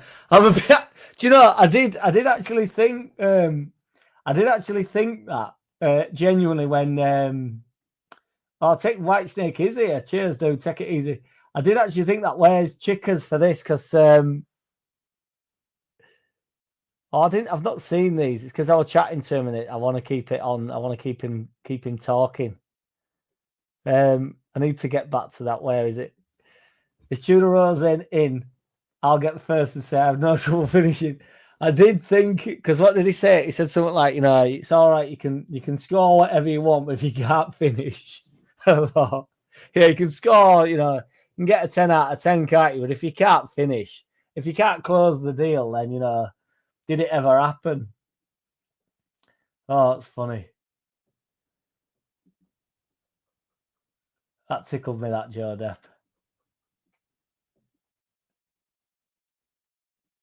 Did you, Dr. Curris? It's a ridiculous standard. Like he says, his mates on absolute fire at minute. And they're all brilliant, all them lads. Honestly, they're all really good. I mean, there's no point playing. The irony is your average can be pretty decent against them because you never get anywhere near a finish, Joe Depp. So because, I can finish, but I just can never get there. So, but no, you just literally, so you could be scoring like 60, 70, 80, literally like doing all right. And they're on double 16. So by the time you get to end, your average is, 60. It's like, I don't have a 60 average. I just never got to a finish.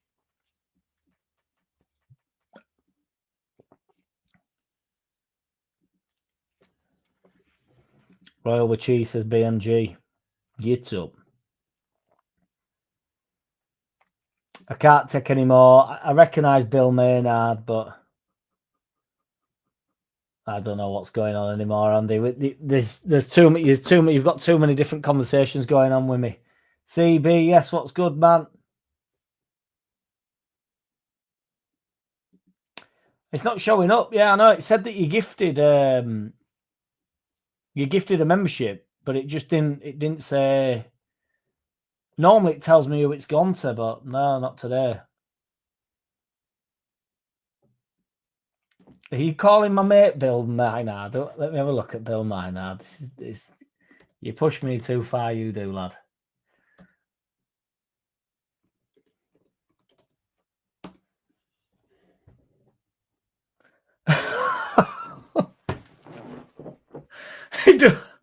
I've got to say, don't look up.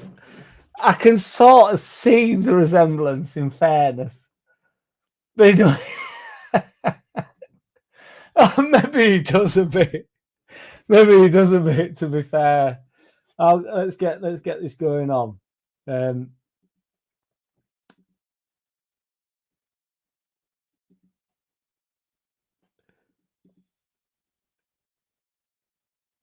Maybe he does a bit. In fact, see how seamless that was, boys. Now I've gone into this little far corner. What a lovely piece of work. I'll have to send him that. I'm going to send him it now. Fuck it. Oh, it's funny as that, Andy. I think it's. That's fucking really tickled me, that. Get that sent off. Get that sent off to him. I didn't know him. Well, I recognise his name, but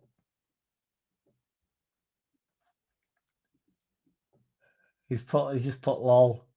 He'll know that somebody's called him fucking Boomba. Oh, that's made me laugh, Andy. Thank you for that. Great stuff, that. Oh, that's funny.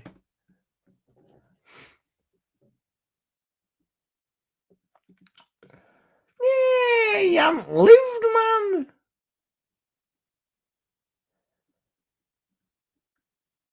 man. We can't. Nobody leaps out. You've got CB talking about it now. How many versions of Sound of Silence can we have?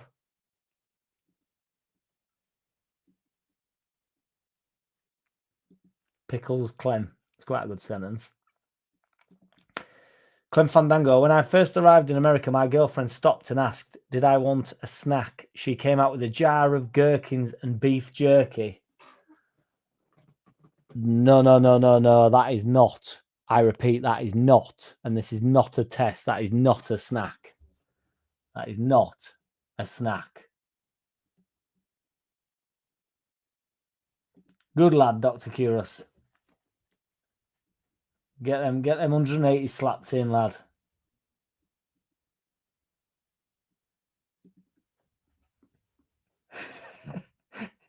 It's tickled me, that. It has tickled me. Absolutely.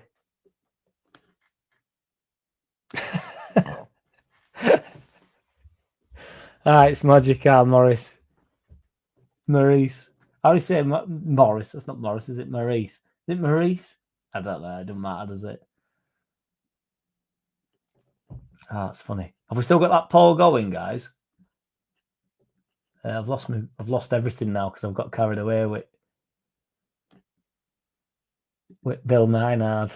Really tickled me, that. Fuck me. So 82%, 34 votes, all saying yes. Just gone down now because I think Andy's found the poll and he's normally quite negative about it. Morris.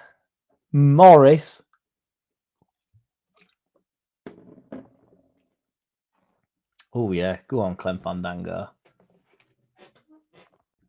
It makes more sense like you put it, CB, because it's like, Morris. It's like silent M in it.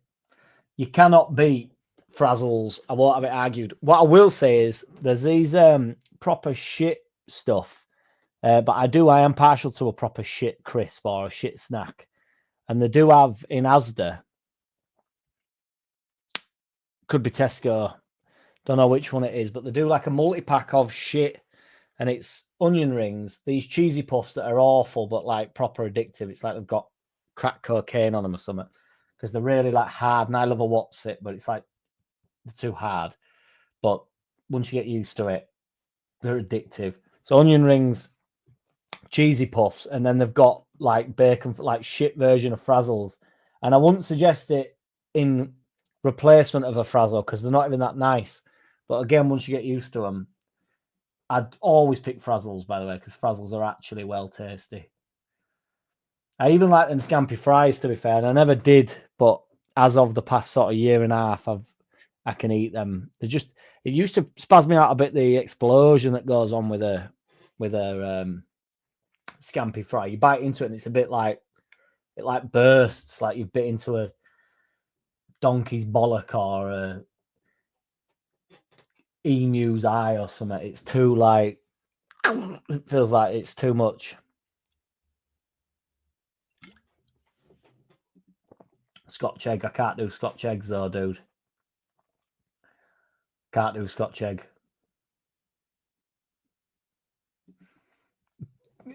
What's that in reference to Mingy?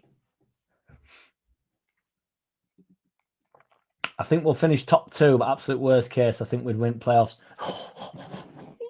DMG, I'm talking about playoffs. Best way to go up, though, isn't it? Are there any crisp type snacks we don't like? I don't know whether that's leading somewhere, Dick Dastardly, but good to see you, though. Is that your first comment of the day? Like it. CB getting what he deserves. I agree, Dick Dastardly, to be fair. My bird's called Nikita and her mum calls her snack eater because she just doesn't eat all other than, honestly, I've never seen a snack monster quite like it.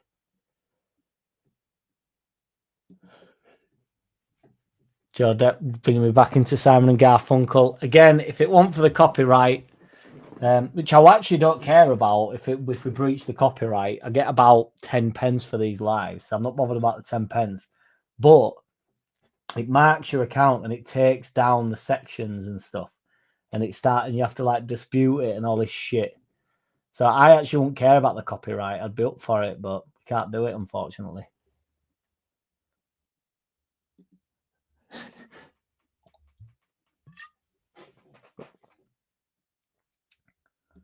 I don't, you see. CB, Andy's exposed me. I don't know naught about music. Don't like salt and vinegar? Do you know, to be fair, oh no, I can't even do the to be fair, because I do. But I don't always want them. But I get pelters for this amongst many. But I like just ready salty crisps, man. They're well nice. Remind me, and before anybody gives me shit for it, they remind me of my grandma and my granddad's caravan, so don't you dare give me shit for it. You're literally not allowed to at this point.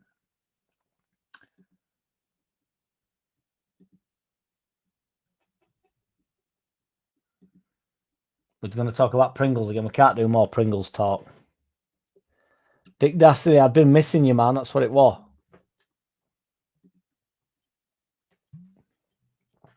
Yeah, to be fair, Joe, that's different. But having said that, I didn't really like pickled onion Monster Munch initially. It were a bit too zingy for me, but I did get used to them and now I love them. So, but I'll tell you what, you can't beat beef Space Raiders. If you've got a bit of an hangover, cup few bags of beef Space Raiders, man. Jesus. Delicious.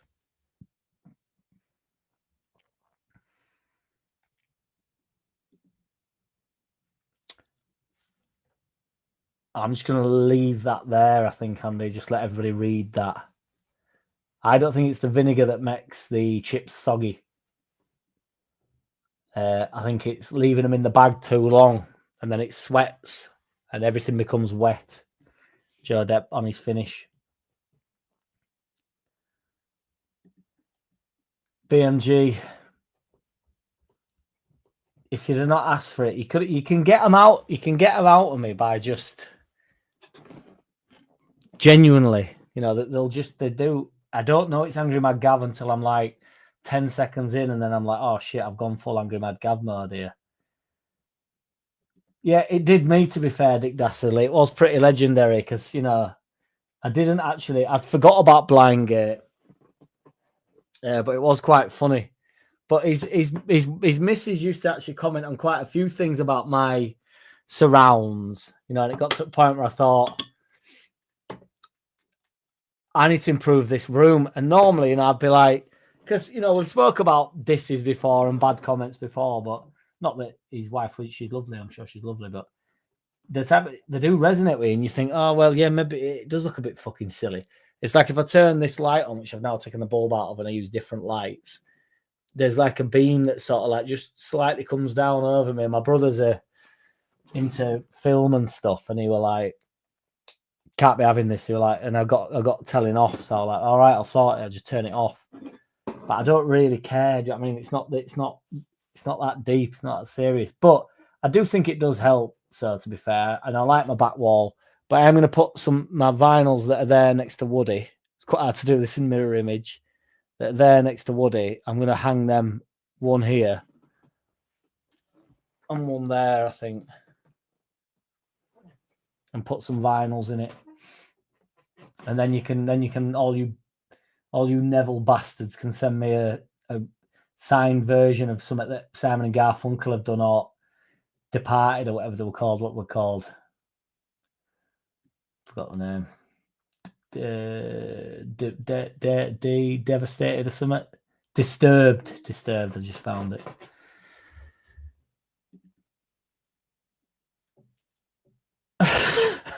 Well, no. Traditionally, no. It's not the Scottish that's got the problem. It's the Latvians, or wherever they were from. I can't remember where they were from, but scary bastards. I've not got all against the Scotch Tag. I don't really like like powdery, battery type of things, like breadcrumby things. I like a breaded fish. Don't mind a breaded cod from Marx's. They are delish. But I've got a funny personal Scotch egg story, but I don't think anybody else will find it funny. But it's just my mate absolutely hammered, and it just made me laugh. Depends how they cook. Too much oil makes them soggy. Is that in reference to Scotch eggs? I presume that's in reference to fish and chips.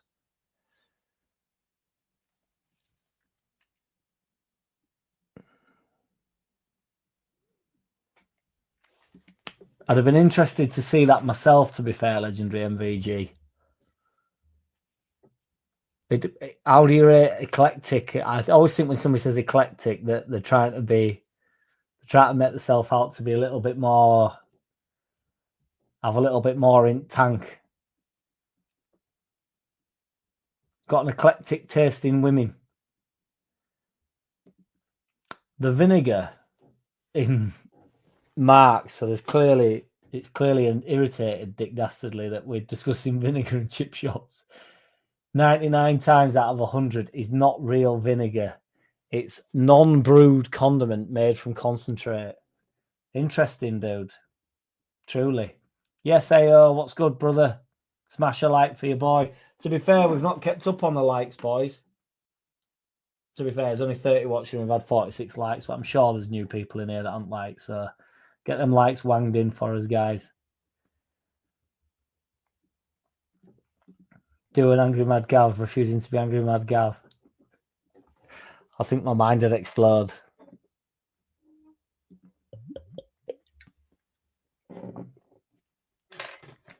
I don't think that's true. It could well be true, but in fact, the more I'm thinking about it, the more I'm thinking it is true, but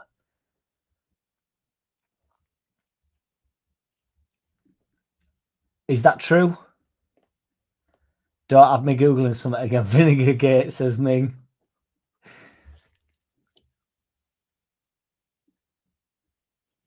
Mingy, what you doing? Do you want to jump on for 5 minutes? Tweet me if you want to jump on for 5 minutes. We'll get you on, Mingy. I can send you a link. Where's my Twitter gone? Gremlins in system. Message me, Mingy, if you want to jump on my Twitter. I've just opened it now.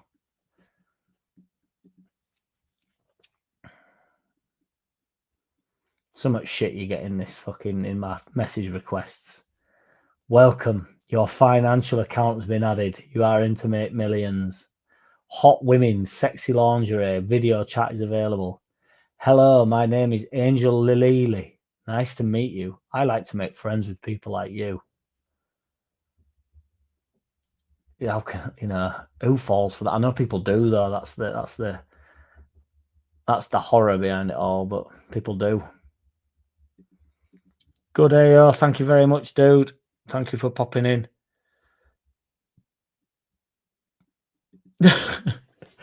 No, I will not be. I'm not a prostitute to the likes, BMG. I'm only asking because AO sends them in. AO knows how it's done. Dominic Martin says, we're getting 3 or 4 points max from our next 3. Pompey, QPR and Millwall at home. Burnley will win their next 3 and Blades will get 7 out of their 9. So we'll be third on 79 points. Dominic, brother, have you lost your marbles? Have you gone into one of my mates' modes where they think everything that every other club's doing is amazing and everything we do is shite? Where have you got the fact we're getting 3 or 4 points out of Pompey, QPR and Millwall? Millwall, that's how mad I am about it. Millwall, I can't even say the name anymore. Millwall. And Burnley will win their next 3 and Blades will get 7 out of 9. So we'll be on 79 points. My friend, you've lost your marbles. You've absolutely lost your marbles. There's no way we're only getting 3 or 4 points from the next 3 games. We get Taddy Lad in here to actually discuss this. Big lad. Yeah, I'm back. Got quick question for you. Yes. Dominic Martins said we're only getting 3 or 4 points maximum from our next 3 games. Pompey, QPR, and Millwall. That's nonsense, isn't it? 3 or 4 points. I think that's a bit over TT for me. I don't think so. I don't think we'll drop any points to 3 or 4 points from our next two games. 3 games. He only reckons 3 we'll get 3 or games. 4 points. No, we won't. Win and a draw at them 3. No, I think we'll get more than that. I don't know. I don't know. No, I think that's. No, I think we'll be better than that. We'll get. I can't see. We might get a dodgy draw or something in there somewhere. QPR might be a bit, but I actually think we'll beat Portsmouth at weekend. I just think it'll be a decent game. I can't see us losing at home to Millwall. Well, they're a bogey side for us, aren't they? But I mean, I think we'll do. I think we'll beat them at home in league. I think we're the So we'll do Millwall. QPR might be a bit dodgy away. I think everybody's going a bit overboard. We got battered, didn't we, last year to QPR? 4-0, won it? That was a Friday night game. That won it. Do you remember? I watched that in Boozer with you, didn't I? Hey up. Our super drop. Magic card, Jack. We got it all in. Hey up. I'll remove him, bring him back in. Hey up, lad. You're in twice now. It just hang on. No, you're in, lad. He's kicked off. Man meets technology. Dr. Kura says 9 points right there. There's no way we'll get a good solid amount of points out of that. 7 points, I think. I think 7 points to end at season, me. Not every game to end at season. Hey up, lad. Oh, that's 9 points right there. Well, I think I agree, to be fair. With that one. I think 7 to 9. We might get a dodgy draw somewhere in there. I think we'll average out 7 points out of each. I don't think we're going to lose many games. I bet we average. I don't know how you'd work this out, to be fair, but we're going to win that. We're going to win a significant amount of games. We'll draw a couple, maybe lose one, but we're not going to go on. I don't think we're going to collapse because Dominic's put years of watching us bottle it. That's why just a bad feeling. 4 points means a win and a draw. I just don't think we're going to bottle it this year. I don't know what your feelings are, Lance, on it. He doesn't have none. There he goes. Lose 3 in a row versus Millwall, no danger. I just can't see it. Sorry, Jack. It keeps building me out for some reason. Do not worry, dude. Do not worry. We're here all night, mate. Don't worry. It's a marathon, this. We'll get 7 out of 9. The thing is with that, so this is the comment. So he's saying Burnley will win the next 3. Blades will get 7 out of 9. I don't know why everybody does this. Like all the other teams are they're the teams. Do you know what I mean? And we're not. We're top at league. We've been amazing. We're unbeaten in 17 or something, isn't it? Well, we're top at league for a reason, aren't we? Really? That's what I mean. And then you just throw it away and be like, well, 2nd and 3rd keep winning. Sheffield United are all right. Burnley are decent. But I do think we've been far and away better than them. Well, the proof in the pudding. Look at the look at the goals we've scored. Crazy, isn't it? Look at the goal difference. Plus 50. Fucking wild. Yeah. Right, I'm gonna thingy Jack's on playing in a minute. Right, nice one. I'll jump on after. Let us know how you get on. All right, okay, all right. See you in a bit, right. The magic, it's got me, that magic thing. Where's Mingy gone? Try to get Mingy on live here.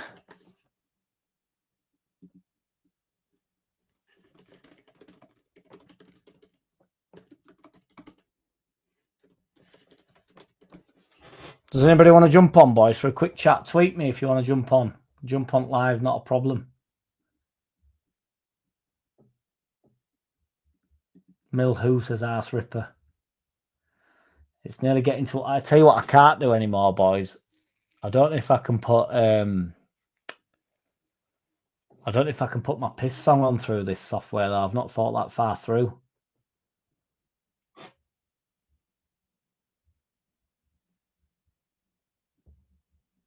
And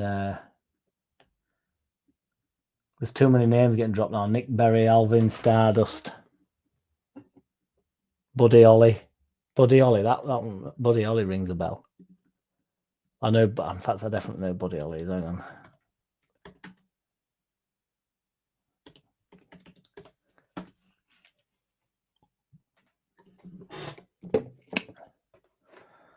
Buddy Ollie.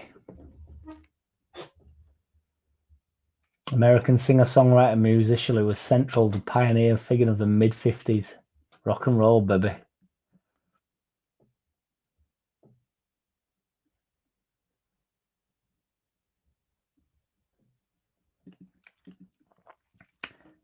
$100% Mingy. If it ain't this year, like if you can't, if nobody's got the, if the confidence has dropped through floor for this year, with no chance.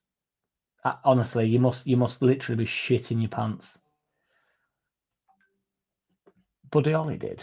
Fucking hell, that's horrendous. Yeah, I'm just looking now, man. That's terrible, isn't it? That how?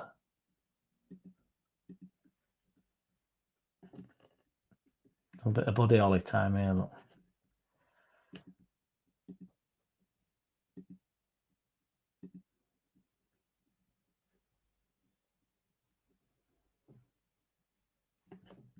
Oh, I want wrong fucking thing.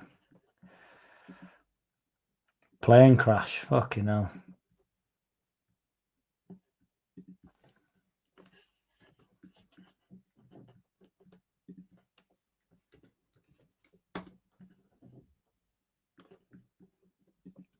Tell you something that is funny as well. I'm gonna have to put this on because this is funny. This will actually be a good way of working out if we can if you can hear this.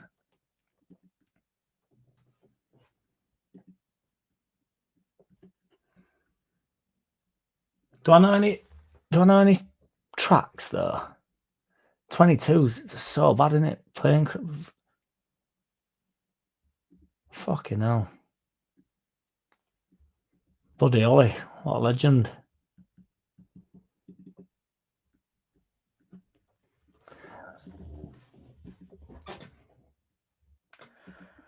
I don't know any of them tunes.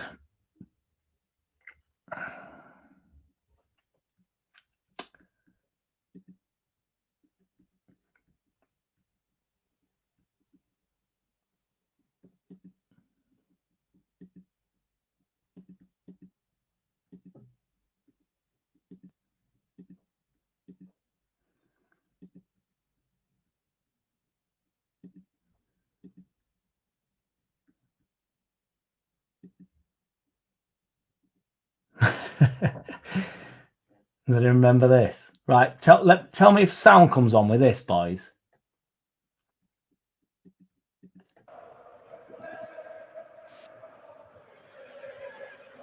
Well, we're heading for a penalty shootout. Naeem, or are we?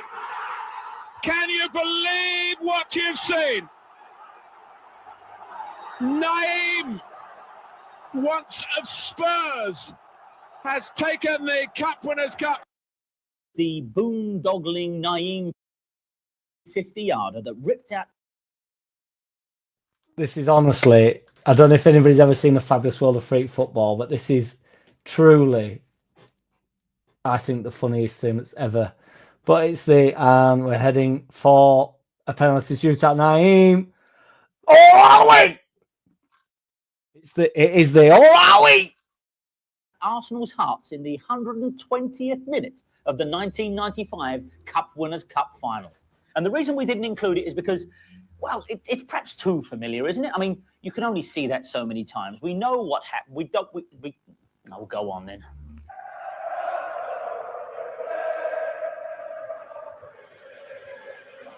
Well, we're heading for a penalty shootout. Naeem.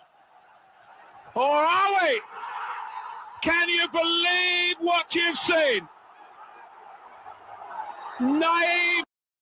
Fucking Seaman there. I've got a good story about Seaman. It's not actually a story about Seaman or the excrement that's involved with semen. But one of my brother's mates was once round at who was running young round at his house, and there was on about David Seaman, and his mum said, you know, how mums tend to not be able to pronounce anything or not. And it was on about Seaman, and she went, "Oh, you mean that spunk?" But she thought she wasn't trying to be outrageous. She genuinely thought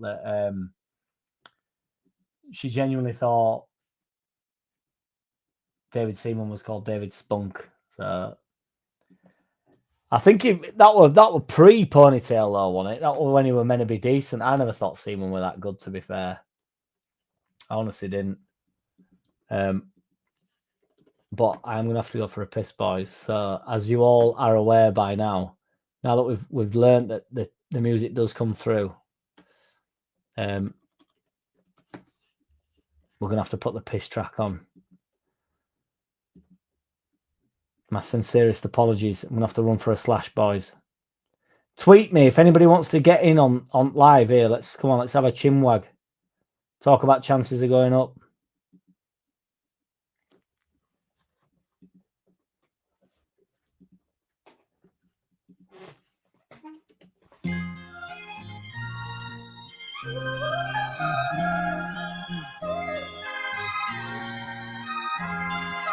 Yeah, allow me to fuck up all my exes. Nexus, I'm about to kick this motherfucking bitch quicker than my exes. I'm sexist. Best mixed Toyota with the Lexus. I'm restless. I need to kick this shit before it festers. My life's surrounded by 1,000 things just there to test us, just to rest us. My skin's thicker than a bulletproof vest is. I'm invested, the best I'm suggested, the rest can't contest it. Wish I could get up and kick it all the way down to Texas. I'm reckless, a mess in the mind, it's so congested. So pick your best bitch, I'm a wreck for the test it gives. I'm a chef when it comes to cooking messages. I'm the best shit straight from the chest. If it's a mess, then a test, I will record and put the shit to rest. Little lizards staying blessed, ragging into each and every single one. Another shit is so incest, how they test, I'm unimpressed. All I do is reinvest, all you do is back down and betch. I'm possessed, I could teach this bitch to fetch. I have never found myself not being correct. I'm a master of the game and shit is chess. Leave nothing for a guess, I confess. I'm a sucker for this motherfucking Smith & West. Career a jest, just one in the chamber, a willing Russian roulette. Only when it comes to culture, I would never place a serious bet. I slap this bitch up just to visit the vet. I grab this lizard just to feel the effect. This shit is physics, so mechanics are tech. I got a gallon of magnets and so these atoms are wreck. How do you flatten this set? Do you agree it's got to be impossible to disrespect? On another level and nobody really wanna step. Yeah, I'm butter on a beat, a butterfly in effect. I'm only high in a sense, I'm never lying, I'm cleansed. I'm only rhyming for friends. I'm only piping a piper just to frighten and upset. Never biting Mike Tyson, never sitting on a fence. I've heightened the tense, I'm never shy on the fence. I'm only writing for rent, finish line in sight, but I don't know where this shit ends. I'm politely inviting you, take your rights and just blend. I own the right to offend. If I'm a kite, then I'm high and tight till the motherfucking end. Yeah, allow me to fuck up all my exits.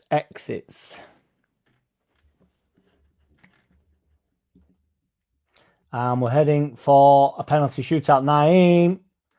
Oh, are we? Can you believe what you've seen? Naeem, once of Spurs.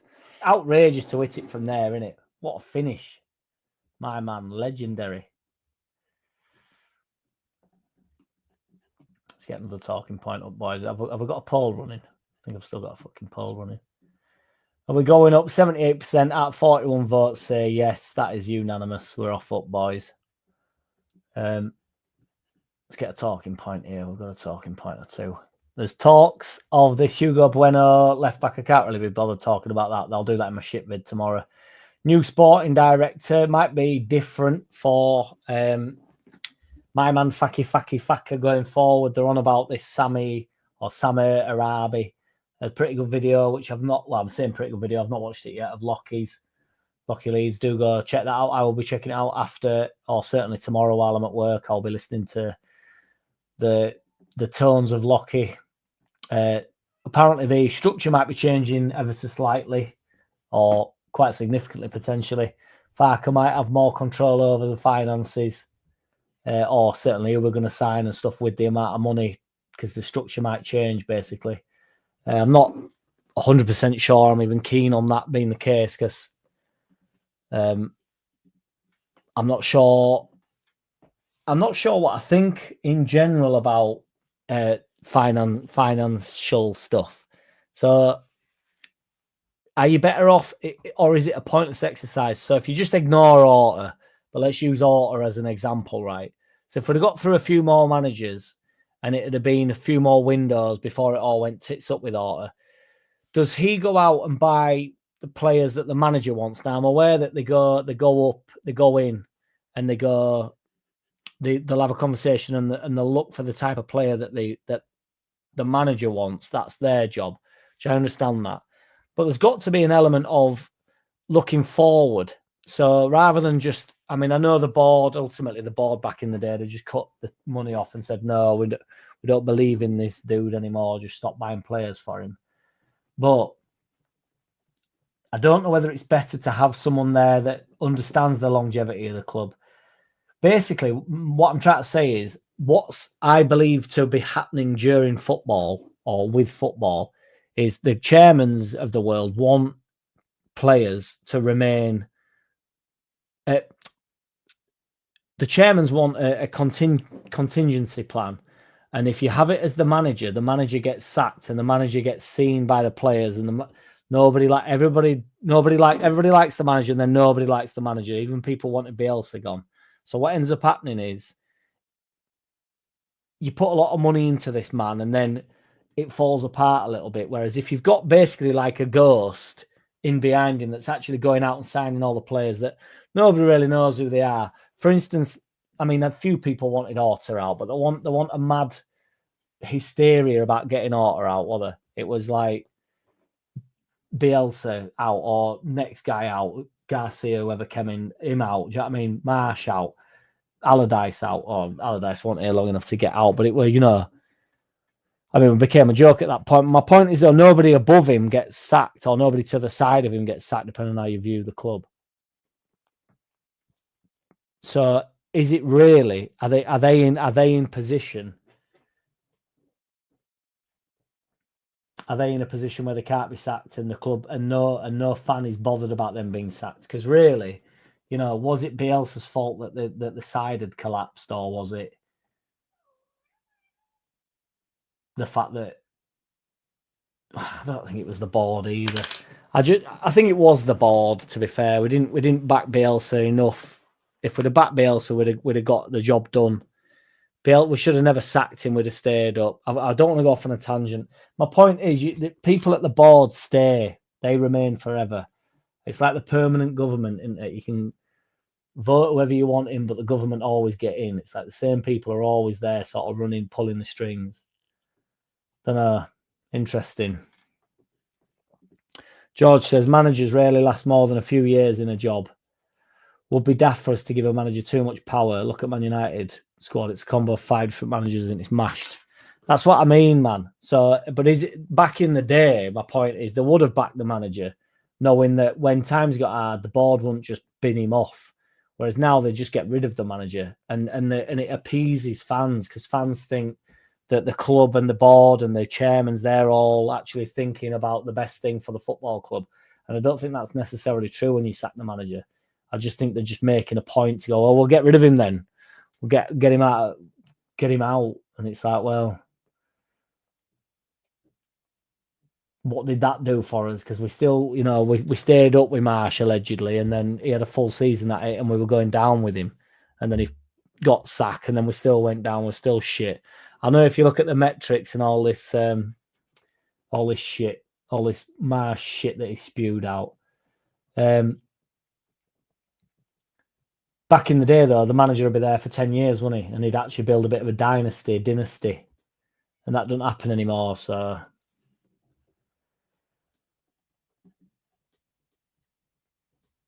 I don't think it was a fee thing, though, Joe. Do you think it's money thing? I don't think it was a money thing. His contract, they'll have had to pay him out.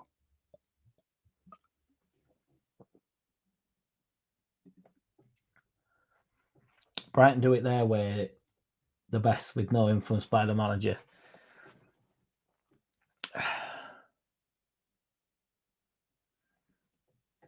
Everybody's jizzing over Brighton. Brighton will collapse in next 2 or 3 years. They've had the wave. They'll be back in Championship in 4 years, 4 or 5 years, which is a long time.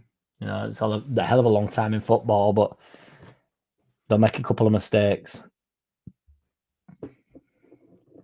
or they'll lose a couple of people. Whatever happens to them, they'll get trapped in a dogfight at some point. And where are Brighton in league now? They're not.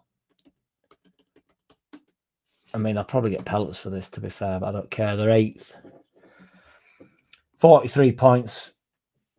When if you put into perspective, in fairness, it's only 5 points off Man City, but equally, it's only 10 points off West Ham, who are 15th.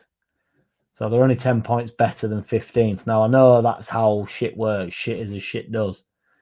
But, you know, give or take a few games, they've only won 11, which is the same as Brentford, the same as Villa, same as Fulham.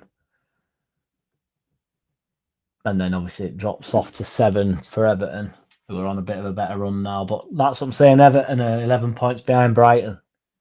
And Everton, nobody would argue, have had a good season. They've just had a few good results. Can't lose under Moyes now. It's crazy. You know, Moyes does have a bit of a formula, to be fair to him. 1-1 with Brentford, 2-2 with Scum, 2-1 to Crystal Palace, 2-2 with Liverpool. It's crazy. 4-0 to Leicester, 1-0 Brighton, beat Tottenham 3-2, lost to Villa, fair enough. I don't know if he was manager, though, to be fair. Were he there? Let's have a look. Don't know when he took over. He was the manager then, yeah. He got beat, but Villa are a good side, out, so.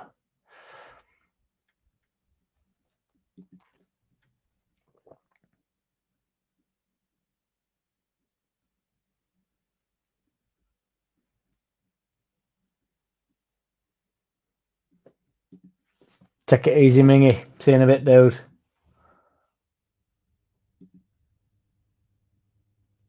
We needed some reinforcements with my man Bielsa, yeah, no doubt about it.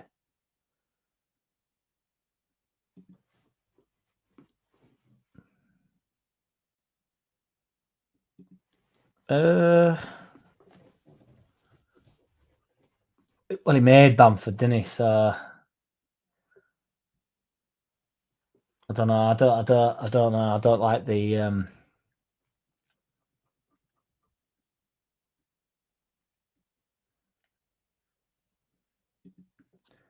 Here we go. George is in here. Once teams wise up and refuse to pay daft fees for Brighton players and their better players start running contracts down for big moves, they'll be knackered. It can't go on, my point. Yeah, they've already dipped. I do think they're on a dip. So I think Brighton will be shit in a few years.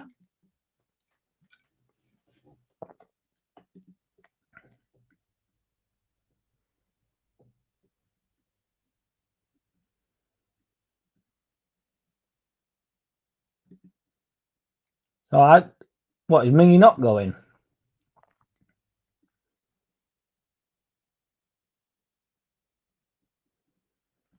I'm confused. Grimbo 96, welcome, brother. I've never seen your name before. What are they on? What is the record? Let's have a look. Let's have a deek at this. Do you know I did want to get it when they nearly did, but they actually came into what would be a little bit of form. The reason why, before I even look, and this is God's honest truth, the reason why I don't think they will is because I can't believe how bad derbies were. Because I remember when Sheffield were bad, and I was really hoping that Sheffield would get it worse than Derby, and they just won a couple of games and they were out of it. They were like well away from it. Derby's worst Premier League campaign is the worst in history.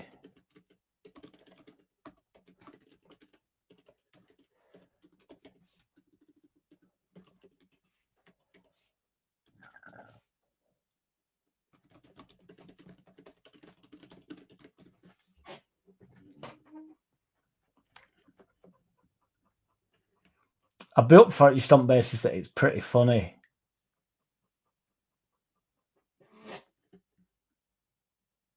They finished... Derby finished 38 games. They finished on 11 points. 1 win, 8 draws, and 29 losses. Scoring 20 goals and conceding 89. Resulting in a goal difference, which is just as comical, of minus 69. Southampton are in a perilous position. They have accumulated 9 points from 25 matches. That's what I mean. 1 win, 6 draws, 18 losses. So, no, unfortunately not. I think next 6, 7, 8, my bones soon. In next 13 games, I think they'll pick up more than 2 points, which is a shame. They've scored 15 goals and conceded 65, so they're on minus 50. So they might get a worse goal difference, but I doubt it. It potentially on the... I mean, that doesn't make any sense, but if they were doing it on percentages, they'd finish on 13.7 points, narrowly avoiding Derby's record. So, yes, unfortunately, Grimbo 96, I think they will just evade the horrific 11 points. Is just... Can you imagine watching that all season?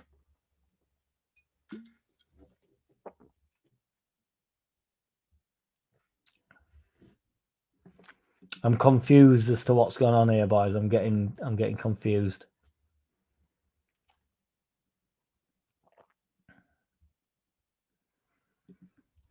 The 49ers are leaving Farke alone to do his job and are doing exactly what a board should be doing with managers, although I'd prefer the 49ers to rein Farke in on his late substitute. They can't start talking about what Farke does on the pitch, though. That they're not going to get involved in way of that. Andy Jones, Andy, what's good, brother? Yo, Jack, if Leeds are promoted going into the last game of the season, will you be at Ellen Road to celebrate, or are you going to the away game? I'll be out in Leeds, big lad. I won't go to away game. I've not been to one this season, so I can't see me upping up sticks and going to away game. I'll probably still go to work that night, to be fair. So I'll be pissed up, but I can go to work pissed. It's A-okay. I'm a ninja. But no, I'll just be partying in Leeds. It seems like a shame. I know people like to go to away games when we go up and that, but it seems a shame to me when Leeds is like bouncing off the walls, do you know what I mean? And it seems a shame to not be in Leeds when it's kicking off, do you know what I mean? It'd be a right laugh. Grimbo, I did guess by the badge, dude. I'm not sure of the badge, but I knew you weren't a Leeds fan. I'm a Grimsby fan, but I have a soft spot for Leeds, a team I love to see be successful in the Premier League. Thank you, Sir Grimbo 96. So, on that, I am now a new Grimsby fan because we've got a nice bloke. So, Grimsby, how are you getting on, dude? Because I don't know, truth be told. I don't even know what league you're in, unfortunately. League 2, 8th. So... How many gets in playoffs?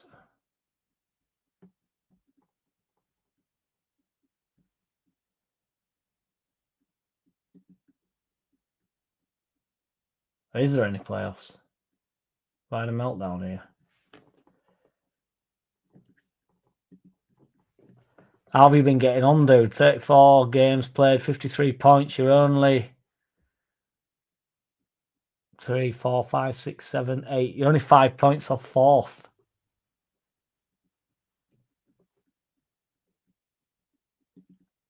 Top 3 promoted and 4 teams in playoffs. So you're in there then. 1, 2, 3. Or you're just outside of it. Fucking hell, it's mad, isn't it? So 4 goes up, does it? Is that right? Why is it not showing me that on the...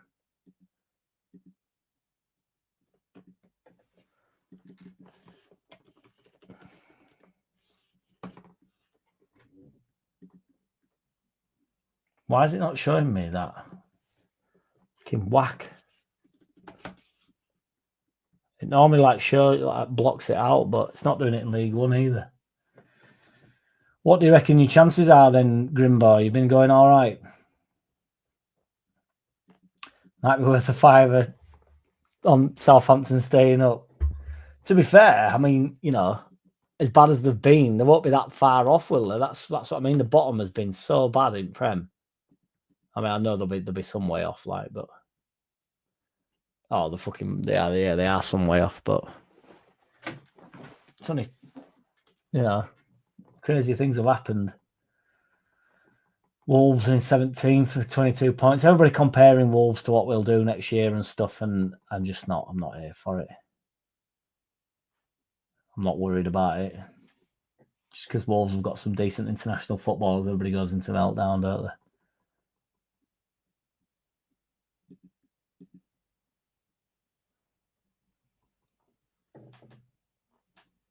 You'd take Ramsdale, in fairness, I think. I do think you'd take Ramsdale. I'm back here, boys. Back up in through. Hey up, lad. Hey up. Have you played? Yeah, I played. Yeah, I got beat. I were up to par tonight. So Yeah. it is what it is. What was the score? We are winning, I think. No, what were your score? 2-0, 2-1. I got beat 2-0. Did you? Not at the races, mate. No, In doubles are out. no, I'm not in doubles tonight. Okay. On to the next one, lad. Eggs is eggs, innit? Aye. Got a Grimsby fan in here, lad. Do you know what about Grimsby? In League Two. Grimsby. I think they're doing all right, aren't they? Yeah, well, they're 8th. And lads just put here that they're 8th now, but nearly got relegated last season, so he'll take it because he's got a soft spot for Leeds. So we're doing some League Two research here. Ah, good lad. They're I 8th. mean, I don't know how it works.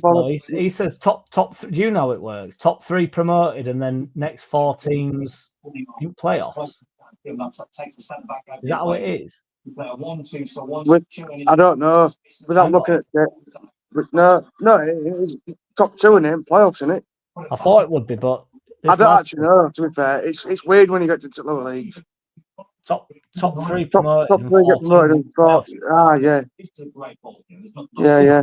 Flat, doesn't it? So 4 go up, and then 4 come down from League One. It must do. It's funny because it's like in National League, like obviously I'm a Leeds fan, but I do like looking like I do like following York City, and they're second at the moment. They won't go up in second. They have to go into a playoff. Right. Because I know my mates are York fans. I know you follow them a bit. Yeah. They nearly got relegated as well, didn't they, last year? But they've been all right this year. Yeah. Well, they were top at one point, but they've thrown it away and stuff like that. But, so they'll have to go hardware, I think. They've got Forest Green next. That'll be a tough game for them. So, because what league are they in? National League. Would that be like the old conference or something? I don't know how far. Yeah, it is. Yeah. So what happens with that? Top goes up. Top goes up, and then they have like a playoff. Then what? Just second and third, or 4 of them? No, it'll be like I think it's like obviously 4. I think. It's not right that though, is it? Because if if you're second in league, you could be miles away from other. I mean, I'll have a look, to be fair. I don't know how far off they are, but I've never looked at York before, but might as well now. So they're 10 points off 4th, and then you could potentially get beat by them. I know we do that in playoffs, but if you finish 3rd, you kind of deserve it a bit. Do you know what I mean? that's just nature of beast, isn't it? But for just the top one to go up and then second can lose to fourth or maybe fifth, won't it? The 12 points in front of them, so that's a horrible way to go out. That fucking hell. Yeah. What did you reckon to random question? But what did you reckon to Joseph injury? Because Farke's not said out yet, has he? But if he has picked up a knock, we're a bit stuck, aren't we, up top? I know I'm not bothered for Joseph. Is that in training or is that in the actual I don't game know. last week? I don't know. Just everybody's saying that he's picked up a knock. So we'll find out more in press conference. But we struggle up top a bit. If not, don't we? There's only Peru that can play there, isn't there? Well, you will, because you have to rely on Peru, won't you? And stuff like. Well, I don't. Well, to be fair, I don't know. I don't know. Well, you could put like Ramazan up there, couldn't you, or whoever? Couldn't you? To be fair, you can go into 10 maybe, yeah, but it's just Aronson in on 10's been getting dragged off, hasn't it, past couple of games? Don't know. It's a weird one. I don't know whether do you might what do you reckon in 10? Like Rothwell, Ramazan in on 2, would you pick to go in 10?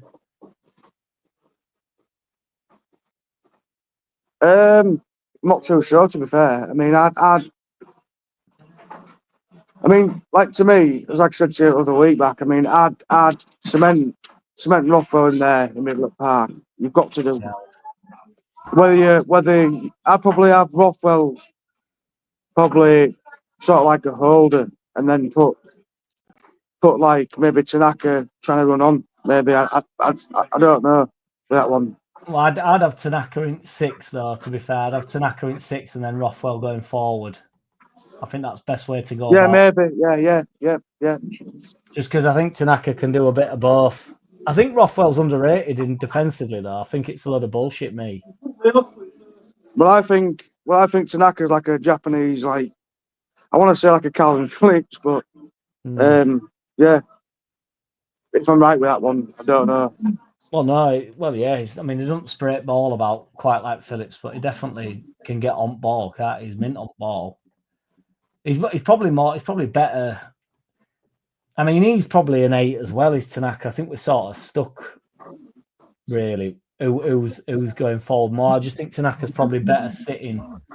He's probably better at sitting than Rothwell is. But we have that much at ball. It doesn't really matter, does it? Because we're not really having to break much at game up anyway. Because flying forward, aren't we? So it doesn't really matter. But it'd be interesting to see what happens with Joseph and stuff next year when we go up there. He ain't going to get much game time, is he? If he's not getting it now. Well, I think we're going to have to like sort of invest. I think we're going to have to do it. And I mean, like Bielsa got us up there like with the same team, and we had that good season, first season, and that, and it was just like unbelievable. But then you could like just tell, like sort of like we need to spend it, but it wouldn't spend. Whether that was coming from the board or whether that was coming from he didn't want any players just to work with the same group, I don't know. But yeah, I don't think it would be Bielsa me. I honestly don't. I think Bielsa would have taken better players. I don't know any manager on planet that won't take better players. He took Rafinha, didn't he? Didn't give a shit. He'll take better players. There's no doubt. I think he just didn't want this large squad thing. He just didn't want a load of dross in there. Do you know what I mean? Yeah. But I'll tell you what he did. I mean, stats came up a day like Daniel Farke's got a better record than Bielsa, but you've got to look at the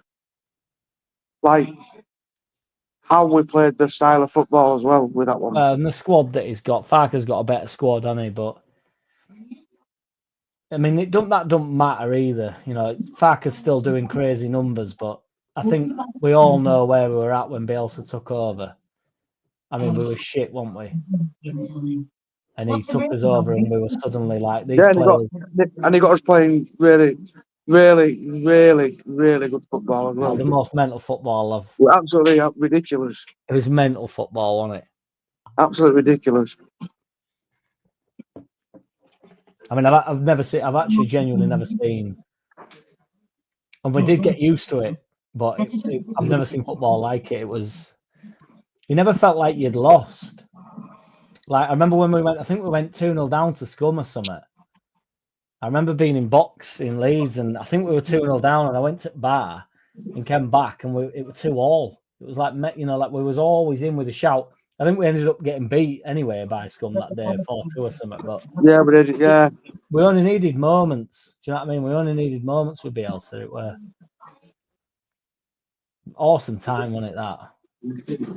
Then that famous quote from you when we're in Boozer watching Marsh and neither of us really liked him. And it were you went, has he fucking slept in them clothes or something? Because he always wore them same like tight jeans. Yeah. Pointing at watch all the time and that. I just couldn't get on with him. Take it easy, Joe, by the way, dude. Take it easy, man. Yeah, good night, man. Arse Ripper says Bielsa polished a turd. I do think he made a lot of them lads' careers, really. Like Ayling and that. I know they were brilliant for us, but Ayling, Cooper, Phillips, Alioski, Dallas, Klitsch, just all of them. Bamford, just all of them had not really done much, and then Bielsa came in door, and they were suddenly like top players, weren't they? Like they were awesome. It was just. Well, he got them playing a style of football that we'd never played before, and it was great to see. And obviously, when things were going wrong, it was just one of them. I mean, put it this way, in my eyes, if Farke, which I'm not saying I don't want to get the sack because he won't get the sack, but if we had to replace Farke, I'd be Bielsa back any day. Yeah, I would. Yeah, to play that, but just a style of football. But he was well equipped as well. Was Bielsa? He knew what he wanted, and you know what I mean. Yeah. Spygate genius. Yeah, exactly. That's absolutely fantastic. Yeah. That was like the thing was with all that, because that's when everybody came out saying, "Oh, like Bielsa's more Leeds than he even knows." Do you know what I mean? He doesn't even realise how Leeds he is, coming out and being like, because everybody thought he was going to resign. Do you remember? Sky Sports News had it all over the shop. Everybody thought he was going to resign. Sky Sports News had it all over the shop that he was saying like he's coming out for a press conference and it was really randomly called and stuff. And everybody thought he's going to throw a towel in here. He's just going to go. He's going to say it's too much. And then he comes out and just does that massive presentation against Lampard. It's fucking mint. So funny that. The Leeds personified that. That went down legendary. But like Grimbo says there, because he's the Grimsby fan, that does send you around. I don't know about round the world, but definitely around the country. Everybody were talking about Bielsa and Leeds United at that point. He did capture everybody's imagination, didn't he? Like everybody liked him. Do you know what I mean? Leeds were a lot of people's second club at the time. Crazy time. He really did bring us back. It was crazy. And now we're still on about it. Like Farke has to deliver on the basis that Bielsa got us to where he got us to. Do you know what I mean? So he brought us out of the shit, didn't he? Basically. Fucking. Yeah, Grimbo says, I also believe Bielsa could speak perfect English, but chose not to. I 100% think that. I don't think he was like proper fluent in it. I don't think he was proper fluent in English, but I think he used it against press. I think he understood some sort of English, like. But, yeah, I do. Yeah. I don't think he could be arsed with press. Talking shit to press, I don't think he could be bothered with it. Right. I want to ask Grimbo a question here. Go on then. Would he become a Leeds fan for a match in a day at Ellen Road? Grimsby, though, it's a bit of a mission, isn't it? If he lives in Grimsby. Where's Grimsby at? I don't know where's Grimsby Lance. Your geography's better than mine. I ain't got a fucking clue. I think Grimsby's not far from Leeds. In it? No, it's not that far. It's probably about an hour. Oh, it ain't far, is it? No. Fucking hell. Yeah. I thought Grimsby. I didn't have honestly, my geography's a joke. If I ain't been there, I ain't got a clue.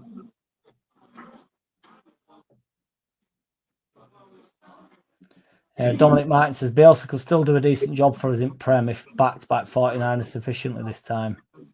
100%. I don't think there's any limit to it. I think if Bielsa had Man City's side, I think they'd do what, maybe not what Guardiola's done because they were unbelievable, but I don't see why not. I don't see why he couldn't go. Honestly, he needed investment. I mean, I'd agree with that one. But, you know, Farke's doing a decent job, but I would have Bielsa back at any time. And, you know, I think with the players that we've got now, if Bielsa were there, I think we'd be decent outfit. Well, we are a decent outfit now. I'm just saying in the aspects is like the way Bielsa played the style of football as well. Yeah, it'd be interesting to see what Bielsa would be doing with current side, to be fair.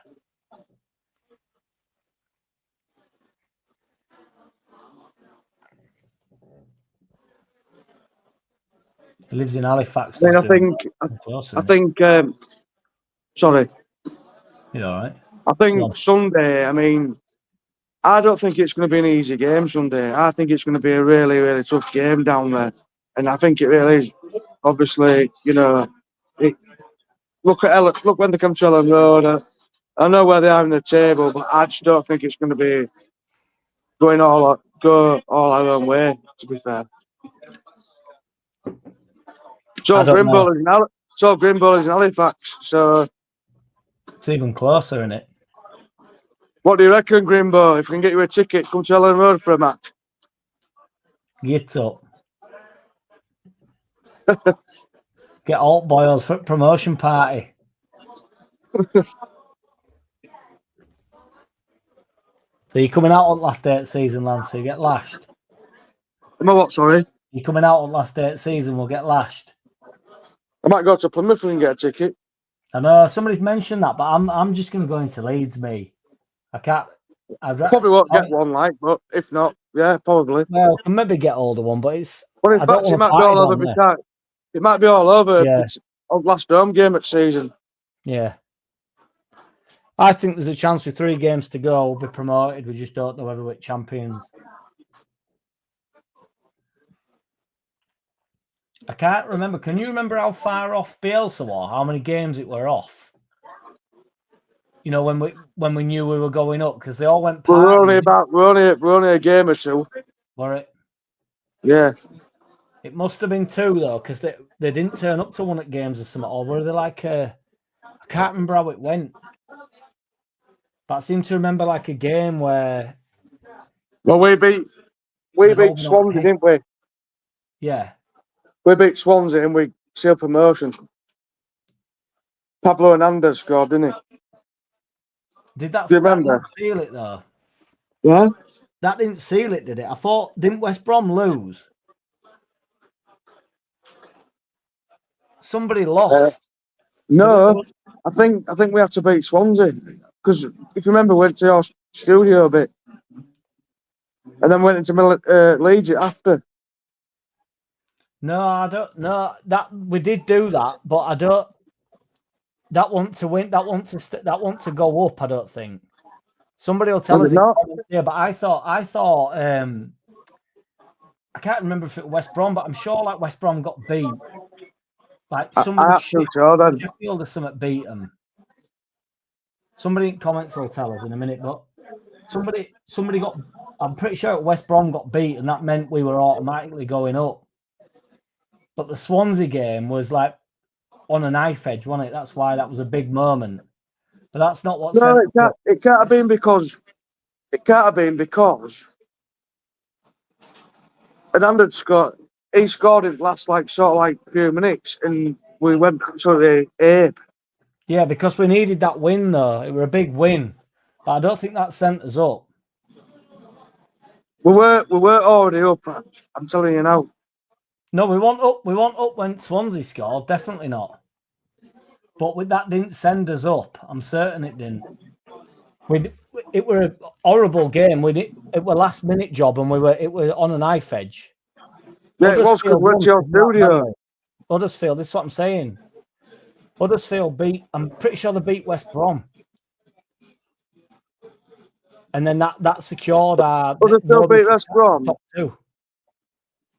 Is that what Mark Bradley's put? Yeah, we won it when Huddersfield beat West Brom.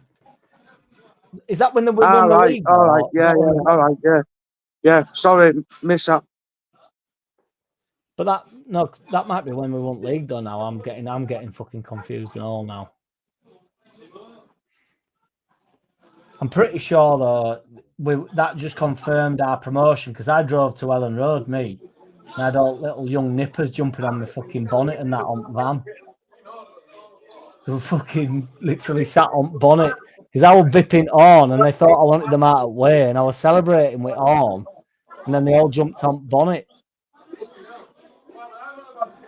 Legendary moment.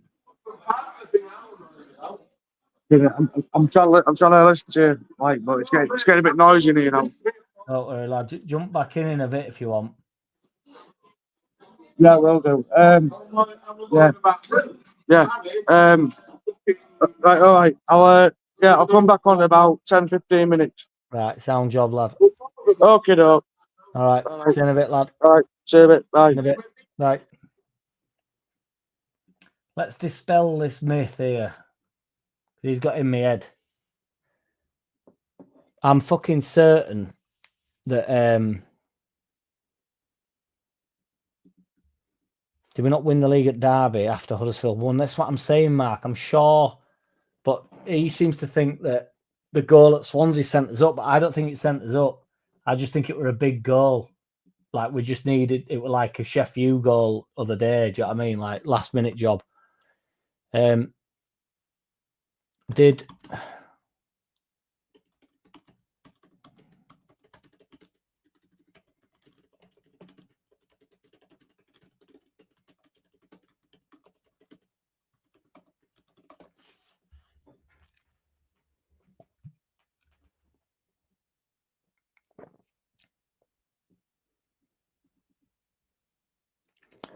Hernandez goal put Leeds on the brink of automatic promotion, and they were officially promoted a few days later when West Brom drops points. That's what we're saying, yeah. And that's when we were definitely in top two.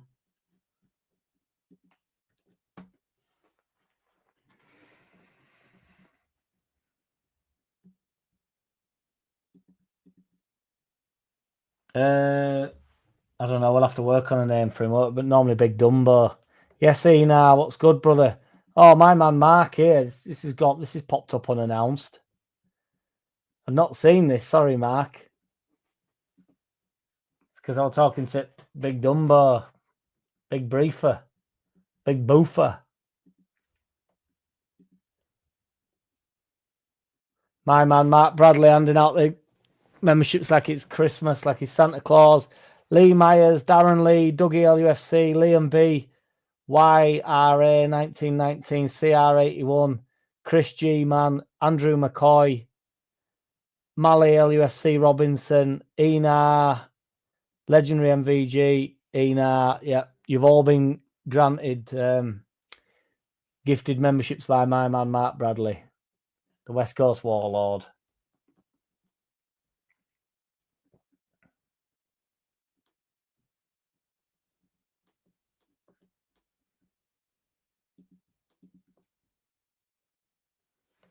That'll do me.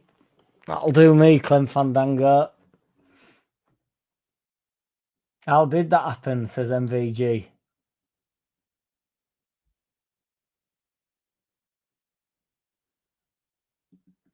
Yeah, because I remember that the talk about like the fact because all lads have been out on lash, haven't they? Like once we knew we got promotion. Can you imagine being in that dressing room, boys, when you know you've finally gone up? It's fucking insane, isn't it, really?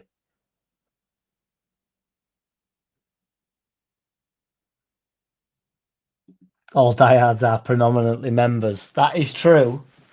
But do you class yourself as a diehard or not, Andy? Because you're unwilling, aren't you? Oh, my man, Dr. Kruros getting stuck right in. It's the darts talk that's pushed him over edge. How did you get on with Chuck, Doctor? I have to meet up with my mate for a chuck and see Clash of the Titans.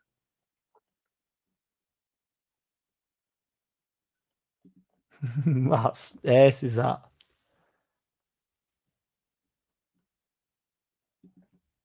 Yeah, because they give it Guard of Honor. Yes, indeed, Dominic. Yeah.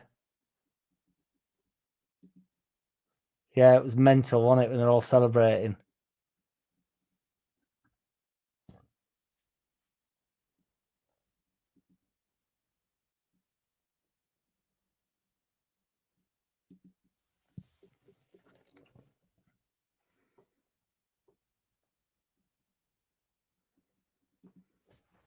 Yeah, I know, them fucking lockdowns, man. Jesus Christ. Yeah, I know, Dominic. I edged my bets there. I just thought, fuck it, he can take it. I thought, I just know it was a massive goal. I remember it being a huge goal. The reason why I know is because I drove to fucking Ellen Road to see if they were all going on, and then there was hundreds and hundreds of people running downhill with bottles of beer. That's why I knew it were a bit. I was like, I've got to get. So I had a studio at the time, right in the centre of town, near John Lewis, near where that car park, not the John Lewis car park, but if you go over at Road where town sort of turns into shit a bit, there's a big car park there, and I had studio near there. We used to run a DJ school, but that by the by. And I was in there and I was on my own watching, and I was like, fuck, I've got to get out. And I was like on the phone to my mate, I've got to get out of here. Like, I've got to move. I've got to be on the move. We're off up. So I thought, I'll just set off to Ellen Road. So I just set off to Ellen Road. Not even obviously people are going to turn up to Ellen Road, but I didn't even think that. I just thought, where do you go? You go to church, don't you? So we're off. And then long behold, so was fucking hundreds of other people. Fucking mint. But when I came downhill, like I said, I was bipping on, but I was like going, dead, like messing about.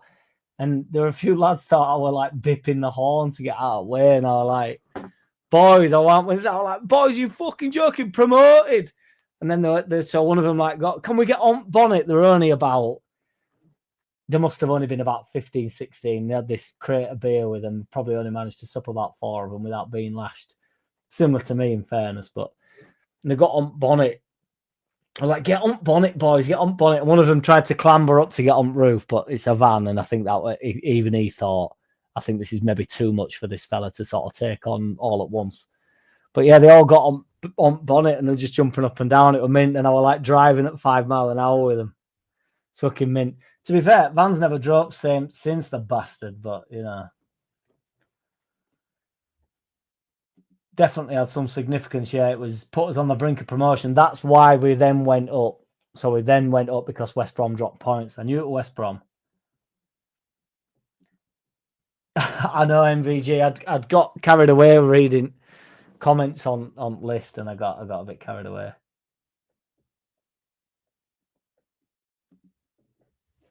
Thank you, Mark. I truly appreciate that, man.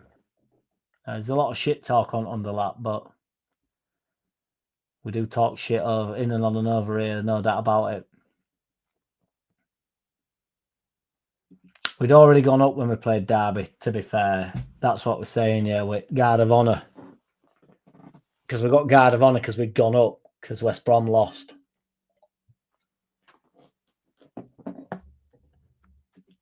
Legendary.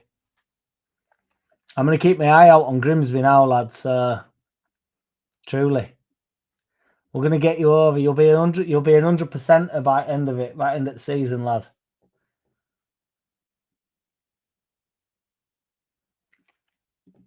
Never watched it, Andy. I don't watch TV. Nobody believes me, but you should know by the blank expression on my face. Somebody will say, "Oh, have you seen this film?" And I'm like, "No." And then they're like, "What, you haven't seen?" I'm like, "No, I honestly haven't." I don't watch series. I don't watch films. I've completed YouTube. I watch loads of stuff on music production. I watch loads of football podcasts. But other than that, I do not watch telly. I honestly don't. I know, Mark, there's a mint story, which I know you know, but with Bielsa's talking about that, and he's with Phillips talking about that, and he was like, I didn't really know. Bielsa turned up, and they all thought like, shit, like, you know, where's he at with it? But he wanted them all to enjoy it. It's a massive moment, isn't it? And just jumping and down and going, the best. It's amazing. I might watch it, to be fair, if I can convince Biatch, if I tell her that it's if I tell her it's something else, it'd probably take her half an hour to work out it's about football. I will indeed, yes, Grimbo, yeah. Normally, I don't want to, never like to jinx it, because Joe's good to me, always gets me on final word, but I don't like to jinx it, so if I feel like the day I say yes is the day Joe won't want me on, but for the past sort of, I would say, 10 games, he's always asked me on, so I'm just reluctant to say that yes, I will be on there, but still tune in even if I'm not on there, because Joe's a legend.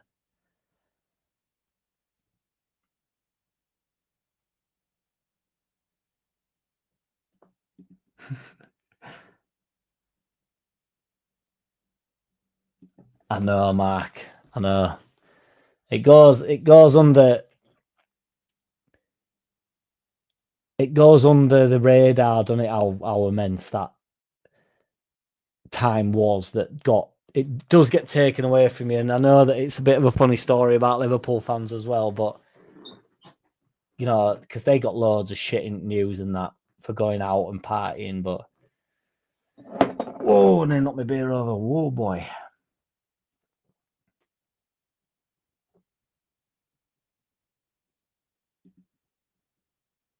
Andy, you've been to Leeds before, lad. You know, Andy, you know answer to that. I know. He got, even when he got here, they said about Ted Lasso, didn't they? And he took it as, you know, he was like, yeah, it's great banter. Like, fuck off, Jesse, you ball bag. No, Dick Dastardly, never apologise for these. We sweat the important stuff over here, mate. Forgive me for rewinding the conversation back to crisps. I've just been over to Asda, over to the Asda convenience store where Doritos are now $2.80. They were $1.50 last week. Trump put a tariff on them. Well, would they be on it? Where Doritos made? I don't want to be, because, you know, I'm pretty sure it won't be Mexico, but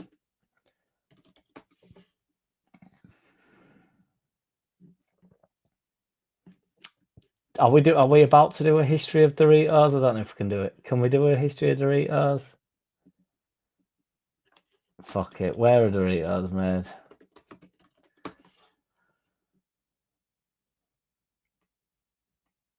The primary production facilities are in the USA, to be fair. I'm surprised about that. Doritos are produced in Mexico, Canada, the UK. They are produced in the UK. So I don't think... Hang on, though. Let's further this. Are Doritos affected by Trump's tariffs? Yes, Doritos and other snacks. What the fuck is this?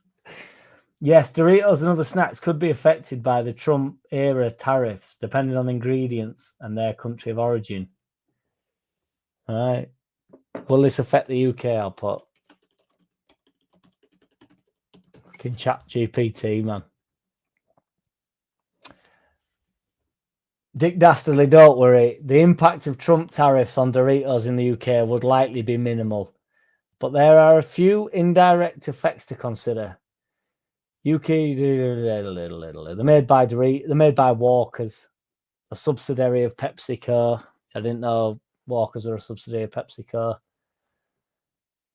Yeah, you don't need the rest of it. It's all boring after that. But I think we're all right. I think we can safely say that the tariffs are not... they're not affected by the Trump tariffs. Doritos.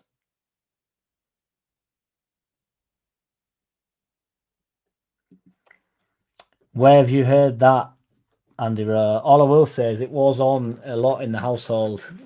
My grandmother would.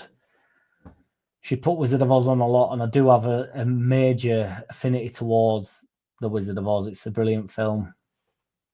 But I know that you're just making shit up there because it's an old film.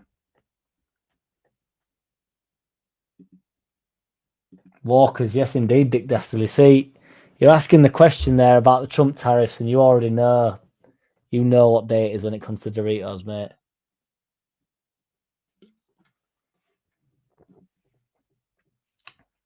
MVG, we watched it together, mate. Hey, this is wild.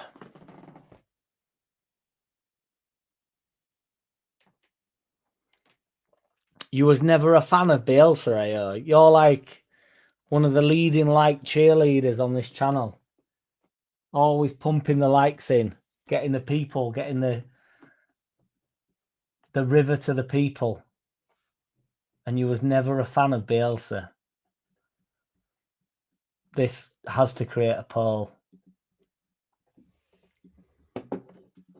Would. I don't involve Farke in this. This is the only thing.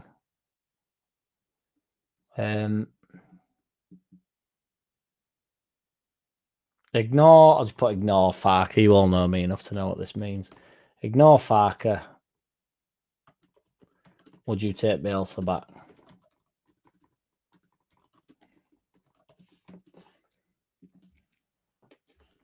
So just don't worry about Farke. I can't be asked having an intricate conversation about whether Farke or not. Would you have Bielsa back?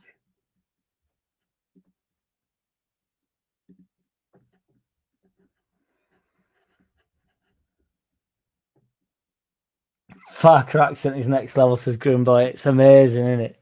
To be fair, that guy that rips him off actually makes me laugh because there's something a little bit, there's something not quite right about his accent. It's piss funny.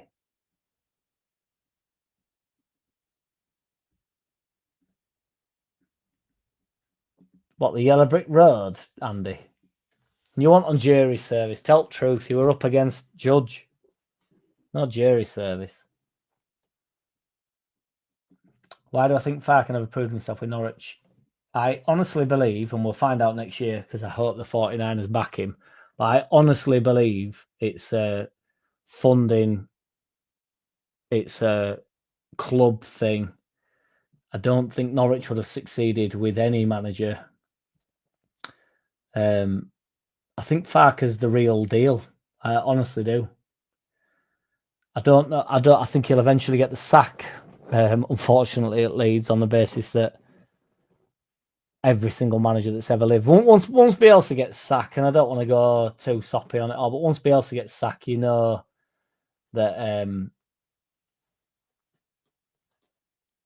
all managers can get sacked. When Ranieri got sacked when he won the league the year before, Mourinho's been sacked. They've all been sacked. I know Mourinho are a bit shit in places, but Mourinho got ridiculed for his statement at Man United saying it's one of his best achievements. Well, it turns out it probably is. It's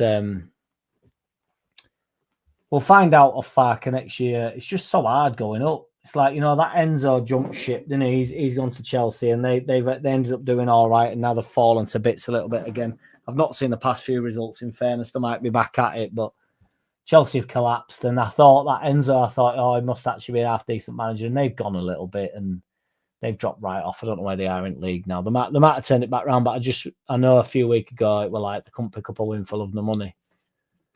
The 5th. Yeah, so they've lost 3 out of the last 5. 2 points off Newcastle, 3 points off Bournemouth. Do you know what I mean? It's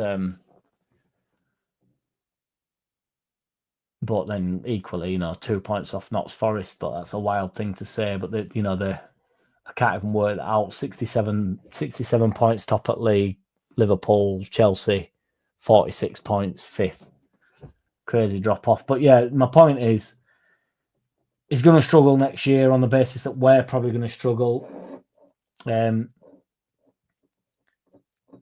We might actually be, I think, because we'll be full of beans next year, we might have a first year bounce. I know everybody's panicking because everybody's going down this year that went up last year, but we might have that first year bounce that Bielsa had.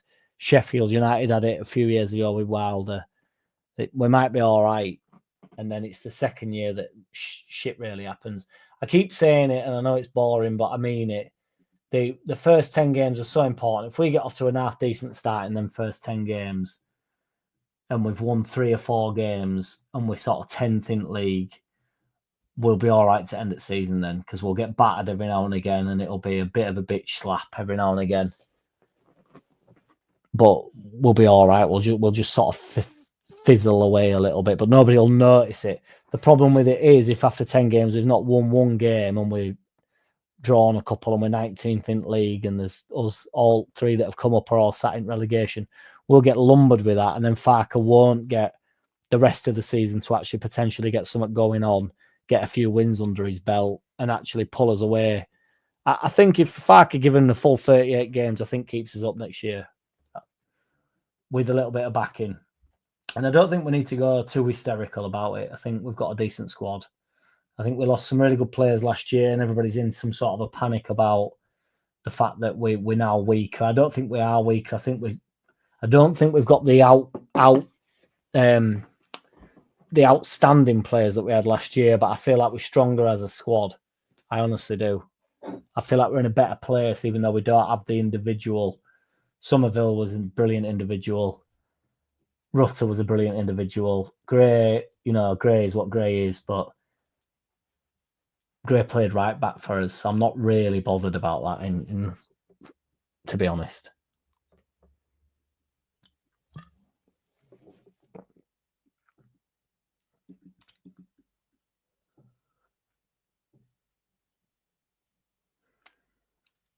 Cheese balls.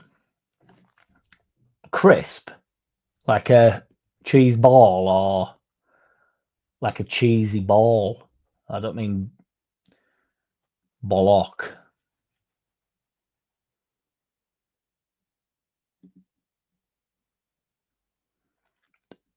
This is what I love about you, Andy. I don't know whether that means you like them or you don't like them. Can't quite work it out. Them big what's-its, Mark. Tremendous. We were talking about cheesy puffs earlier on in the podcast. Probably about 3 hours ago, but yeah. We've spoke, believe me, I never mentioned what's-its, but everybody knew what I was on about. But there's some cheesy puffs in Asda or Tesco, I forget which. And they're weird and they hurt your gums a bit, but they're fucking nice.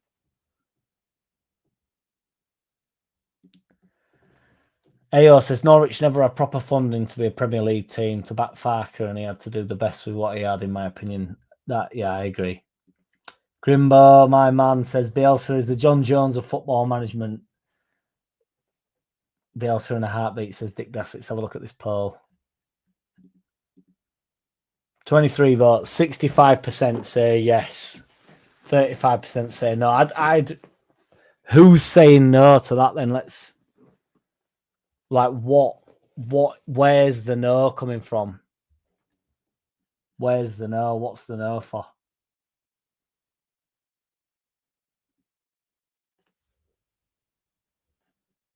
We need answers to that, AO. It's a crazy statement.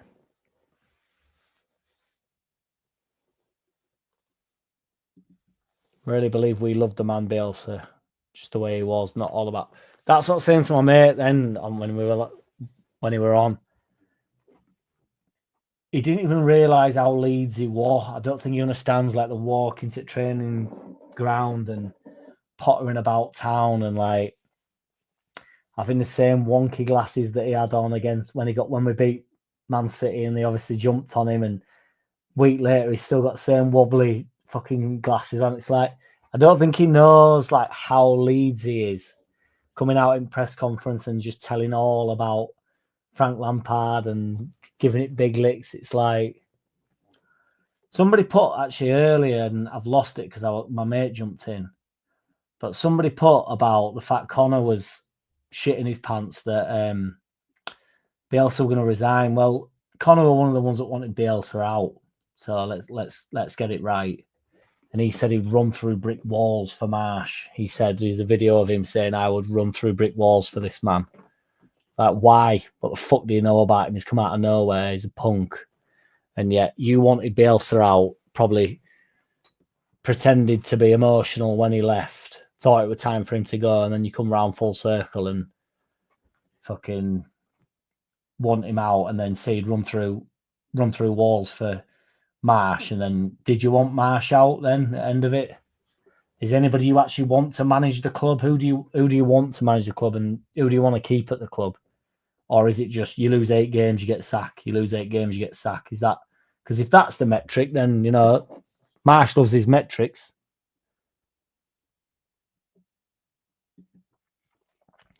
Pep's never been sacked. No, he hasn't, but to be fair, he's been at clubs where you'd struggle to get the sack. He's had tremendous success, hasn't he, at all of them. And he's currently unsackable at Man City. The old thing comes in, doesn't it? Like, you sack him, like, no problem, but who do you get in to swap? You know what I mean? Who comes in? You can sack Guardiola for his recent performances, can't, even though they're 4th in league or whatever, doing quite well in the grand scheme of things, even though compared to Guardiola, it's a rubbish season. They're still in potentially to win a cup competition, and they're on about having a shit season. Yeah.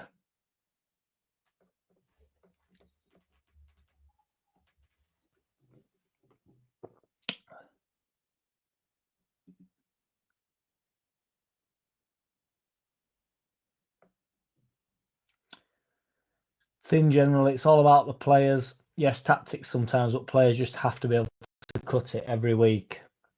Do you know what, Mark? Do you know what, Mark Bradley? Santa Claus, as I call you.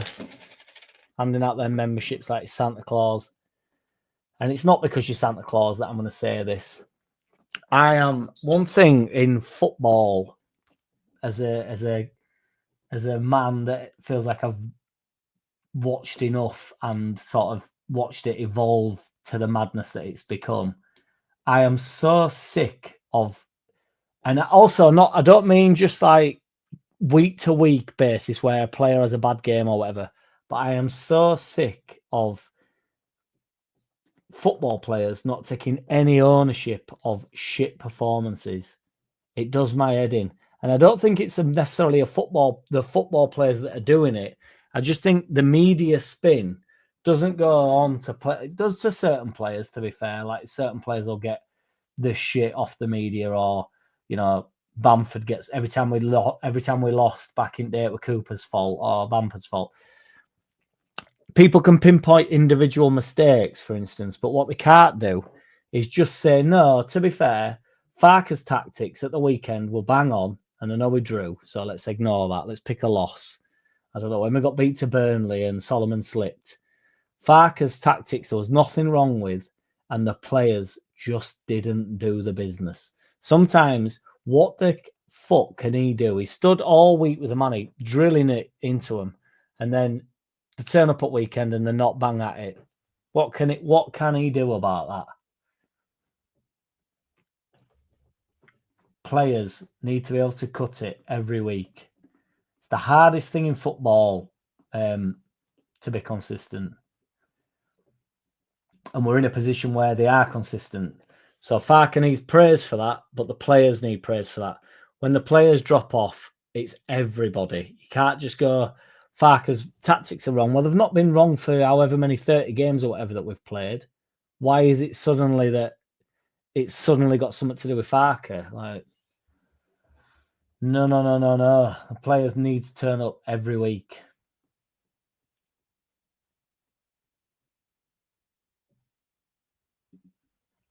Love it, Martin Bazant. Good to see you jump in there. Just coming from pub, pissed. You're still on. Always on, mate. This is the substitution for the pub. That's why earlier on we've had the lad from the pub joining us. He comes in. Proven goal scorer in Premier, be fine, says Grimbo. It's fucking hard to grab that though, lad. Hard to grab. Rich Sullivan, I'm going to like this, I think. Bielsa transcended football. He was a genuinely humble man who brought the entire fan base back together. Farke is a very good manager, but not in the same vein as Marcelo. Do you know, I fully agree. But I think Farke's massively... I think Farke's about as cool as it gets, to be honest. If you just ignore Bielsa. I think Farke's so cool. You know, when Marsh used to do this bullshit thing where he'd say... Or I don't. When we kept, and then we kept seeing videos of it of him in changing room going, "I don't care if the fans don't sing my name. It's not about me. It's about you boys." I think Farke is the personifies that. Nobody sings Farke's name, and I don't think Farke doesn't think we love him. I think Farke knows we love him. I just think it's not quite. It's not there. It's not. He's so good at his job. I truly believe he's so solid at his job. It's not like Farke. I think that'll come in time. He's going to get us promoted, and he's still nobody really singing his name. But everybody stays to end games and does his 3-arm fists and stuff. If I could ever speak to him, I would genuinely tell him that, or I'd ask him, like, what do you worry about that, or do you think? And I don't think he does. And do you know that the fan base love you? And I think his answer would be yes. You'd have to ask him extremely privately. He probably wouldn't answer me. But to his wife, I don't know if he's got a wife in fairness, but I presume he does. Or one of his side chicks. I'm sure she would be able to say he does think the fan base loves you. It's just an interesting thing. I think we got spoiled, unbelievably spoiled with Bielsa, and then we got unbelievably betrayed by some shits. Marsh being, you know, the top of that pile. So, you know, I think Farke's massively underrated. Bryn Jones is still banging Wizard of Oz. Can't beat it. Usually Christmas time. Let's go, big lad. Love it. Every team Bielsa managed was severely fatigued before the end of the season. Fast tempo, all attack, and it was no surprise in the Bielsa. We had the 4th worst season in our entire club's history. I don't think that was Farke's fault. Legendary wants to know if that's why you didn't like him. It's called Wizard or something shite. It's won a recent Oscar. Wicked. That's not. Is that Wizard of Oz? Wicked though. I didn't think that was Wizard of Oz. I suppose, is it? I don't know. I've seen trailer for it. I didn't want to watch Wicked, that's for sure. Snick Eater tried to get me to watch it, but I'm not watching that. Shite. No way, Jose. Dr. Kouros is confident. The 49ers got some players out for us to stay up. Dick Dastardly, I can't speak too much on Don Revy as it was before my time, but Don Revy will be remembered forever. I know that goal, the offside goal, when we lost the title by a point, that's a pretty good clip. And he's walking back, and you can see he is livid, furious.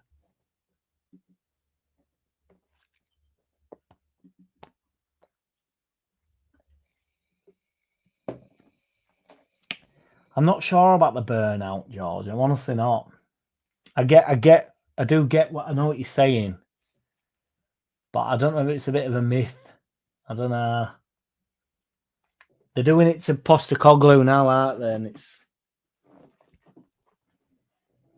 I know exactly what you're saying. To be fair, dude, but I'm not. I don't know. Possibly every few years, every squad needs a bit of an overhaul, doesn't it? Truth be told, Man City look like they were never, they've gone from treble. Can't remember what they won year after, but they definitely won league. They'll have done double what they'd probably buy minimum by what they're not like. And then they've been a bit shit this year, so they need an overhaul. Guardiola's probably on his 3rd side now. Ferguson had so many sides, he had a lot of young lads, didn't he? Class of 92 that they never shut up about. Pep would have been sacked by Bayern if he'd have stayed longer. He just jumped before he was pushed. Don't know enough about that, in fairness, dude. I know that they wanted the Champions League and he won't get in it. So I don't know whether that had pushed him over edge. But they do tend to sack managers when you're not winning, you can win league. That comes as standard, doesn't it? If you don't win league, you're definitely gone. But if you win in league, it doesn't keep you in a job, does it? In Germany, it does if you're at another club, like, you know.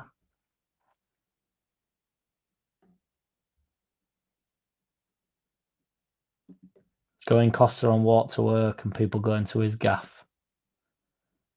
Bielsa's. Amazing. Martin Bazant.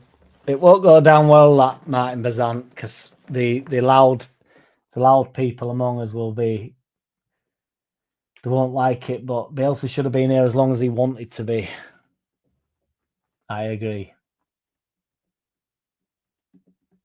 Ayo did like Bielsa, but as a manager, I just knew deep down he's not the right manager to make as a top Premier League team. I honestly really disagree, Ayo. I really do. Chris Frost, Leeds fan forever. Yes, my guy. Big up, Jack. I've been a Leeds fan since 1979. I was a mascot on the 12th of September 1987. Best day of my life. John Sheridan and Ian Bad. They will always be my heroes. Awesome, Chris Frost. Thank you for the comment, dude. And thank you for being a member. I don't know if you've been gifted that by one of the Santa Clauses, but I appreciate you. Mark Bradley, I don't know how far, but I think I'm about 5 minutes behind the chat, so I'm not sure what the bang-on's about, but I'm sure whatever it is bang on.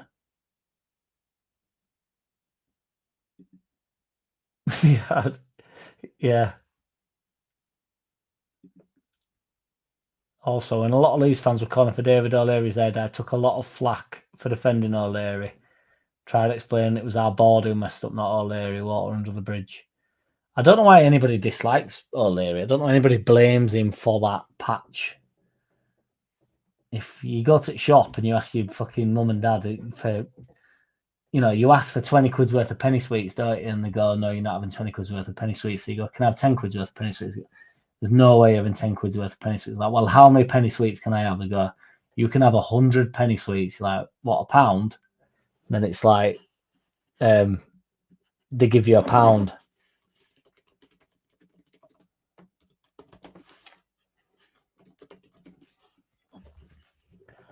Yeah, they give you £1, and then you're like, well, I've got my £1. But I didn't ask my mum and dad, like, can you afford this £1 for penny sweets, this 100 pennies? Or I didn't say, you know, when we used to go to arcades in Brid, and I'd be like, can I have a go on this? Can I have a go on this? And then, like, all rest of kids would all be on demo, just pretending to play. And then some kid with a quid would come over and, like, nudges and, like, are you lads actually playing? Like, no, it's you. We all know we're on the demo, and you'll be playing the demo in a minute as well, mate. Let's get it right.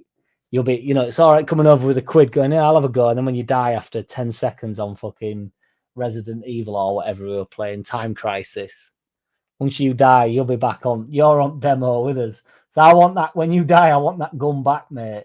Because you're not playing the demo in my place just because you put the last quid in. No way, Jose. I agree, Grimbo. Absolutely legendary. Does he really, Mark Bradley? I've not seen his old boy, young lad.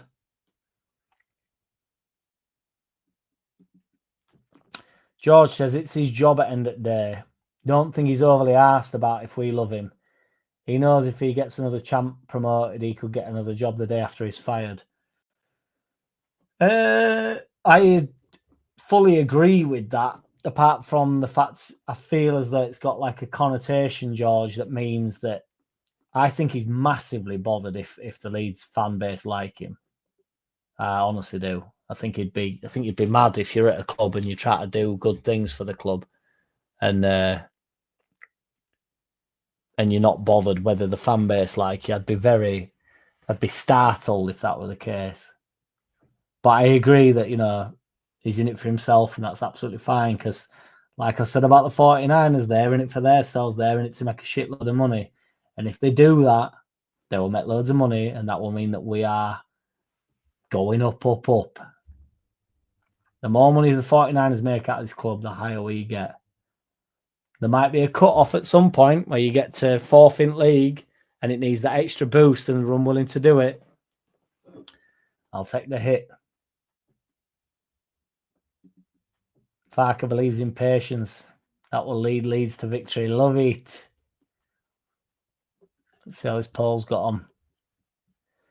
30 votes. Would you take Bielsa back? 60% say yes. So if there's any mathematicians in there, 40% said no. I can't work that out, but even with best efforts, I can't work that out. Clem Fandango says, if we go up, Farke will be in the same conversation as Bielsa. The players respect him a lot. I think that's kind of my point, Clem Fandango. I don't want to nick it off you. But I think as Farke era builds, we knew when we went down and we got Farke in, we knew we had a chance, if we're being honest. And it started a bit shit, didn't it? All players were bailing out. And Farke steadied the ship and nobody really said alt. Nobody said alt against Farke. It were like, let him do his thing. And then he did do his thing and he got us to where we're at. And I think, unfortunately, I think he'd be judged in the Prem, but we're talking as though we should be in the Prem and we shouldn't. It's Farke that's getting us to the Prem. If he does well in the Prem, I think he will go down a ledge. I think if he does 2 or 3, if he keeps us up 2 or 3 years, you just know we're not going to keep a manager for that long, though. That's the tragedy. It actually is. We're not going to have him for 2 years. I don't think he'll be a 3rd year in Prem. He'll be gone. I think that's the unfortunate state. I just think that'll be 5 years at the club. I just don't think he'll be here for 5 years.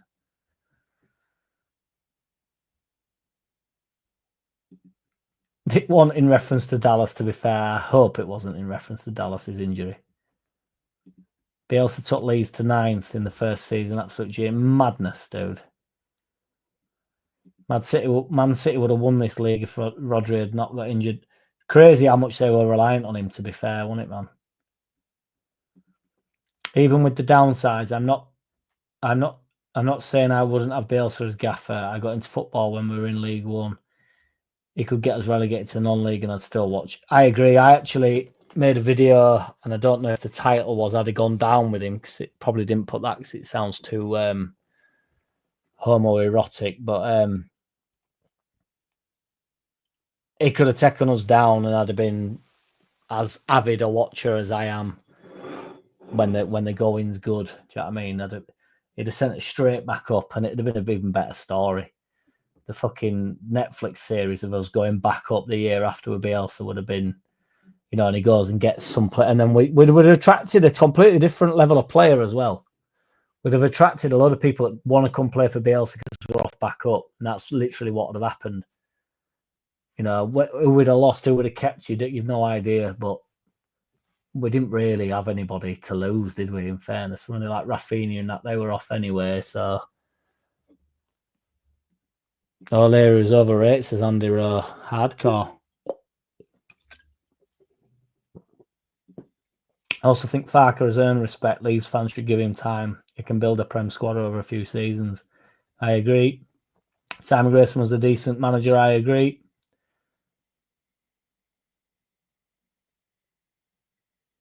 What's boxing game? As in punch punch?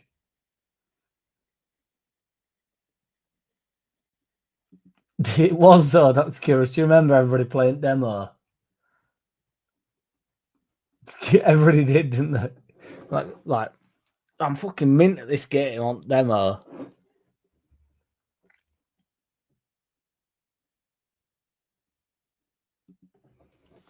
I don't know. Shall I see what fucking ChatGPT says about that legendary?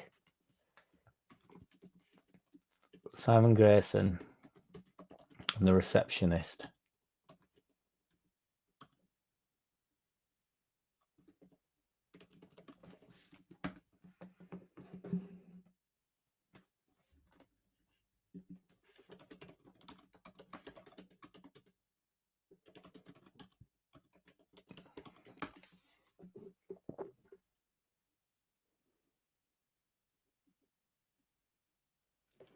There have been unverified rumours circulating online about an alleged affair between Grayson and a receptionist. during his time at Leeds United, but there are no concrete evidence or credible sources to confirm this. That's what I'm talking about.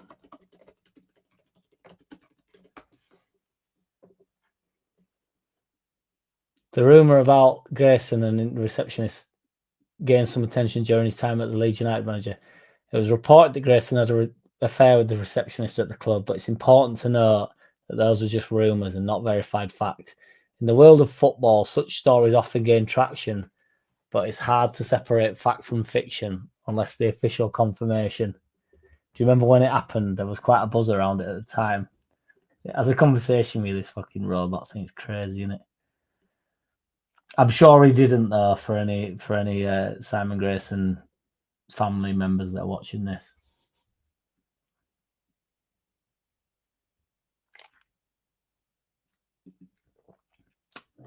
I don't know this, but I remember Jamie McMaster, that's for sure. I'm not sure on John Oster, though. I'll ask, dude. Do you know what Jamie McMaster and John Oster did at the Christmas party?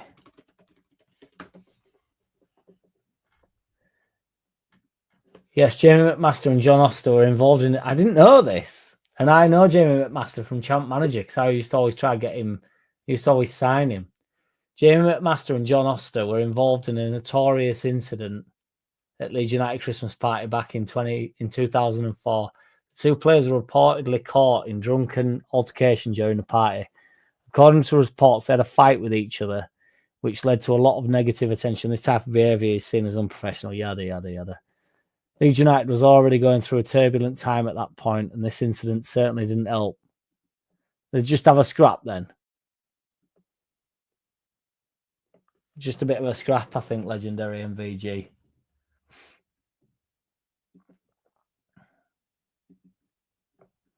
I remember Farke saying it could take a couple of years to get up, yeah.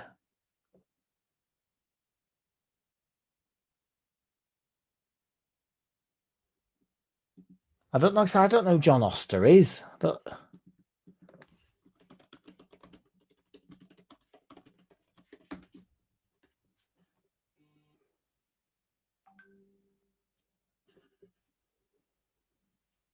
Wrexham, Leeds United, Sunderland, Everton, Crystal Palace, Burnley, Notts County, Stockport. No, I never played for Grimsby, unfortunately, CB, but I don't know who he is, me. Creative midfielder, but didn't quite hit the heights that many had expected. Crazy.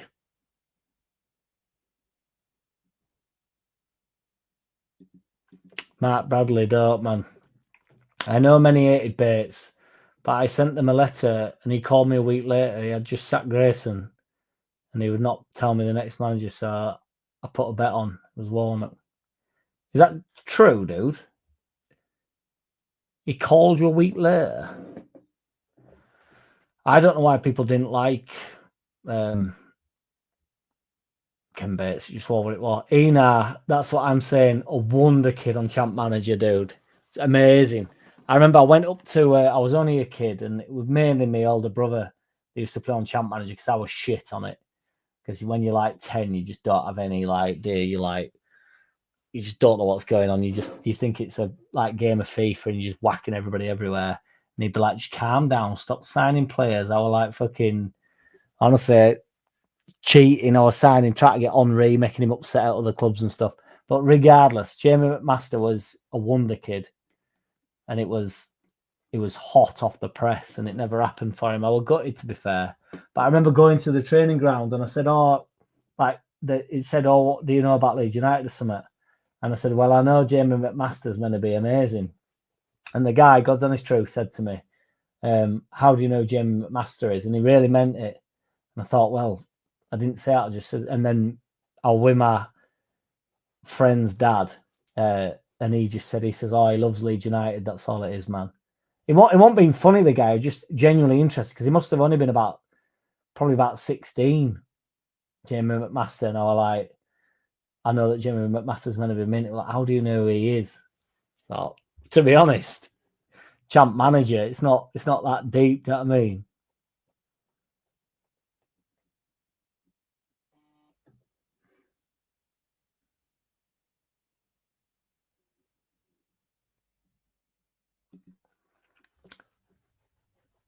I honestly don't know him. It'd be 98, I think, Ina. I'd go 98, yeah. Because I played 92 just on the basis that, because I remember Blackburn being mint and Shearer were there and that. But I seem to think the main one that I played was 98. I'd have to ask my brother, to be fair. He's in piss house as well, to be fair, but David Houseman, good to see you, man, by the way. But yeah, don't like Bates, but he stabilised the club financially. That's kind of my point. That's why I've not got any sort of aggressive hate towards him, because he did stabilise club. So if/when we go up, which is this year, I think Farke is going to silence and prove all the critics, myself included, wrong. And see, build a decent. So what you're saying, AO, if you think that, then you're not a critic, are you, dude? You're all in. Legendary MVG, I played. It was so mint on it, that game. I don't want to sound like a dickhead, but I think Championship Managers like got away from itself a little bit. And I don't want to be like that simple guy. But it's too hard now. I know it's like actually managing a football club, but it's too fucking hard, boys. It's too much. Like, I actually think like back in the day, it was like, you know, there were certain formations that just cracked the code, and you just, you know, in 98, in 92 one, I think it was 92, when you just buy like Danny Murphy, and he were like a beast. You just put him attacking midfield, he'd get you loads of goals. Who else were there? Oh, I can't remember now. I can't remember players. But there were like 4 or 5 players that my brother were like, just sign them and you'll win league. So I signed them and we won league. It's fucking amazing. Can't remember. I'd have to ask him. Leeds had a massive squad in that game. Offloading all the players to make room for Bakayoko. What a game, man.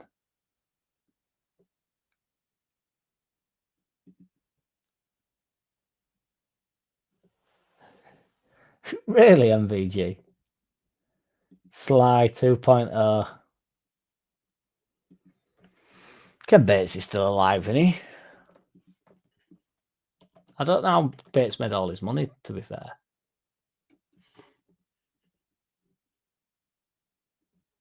He's 93. Fucking hell. He's both on 4th of December. That's my birthday. Me and my man Bates.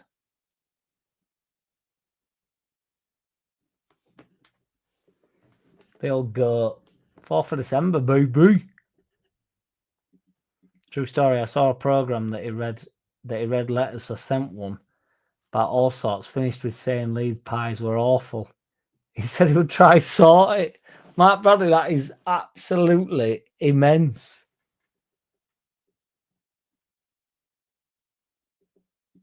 PC Liga. This is where potentially I'm going to go.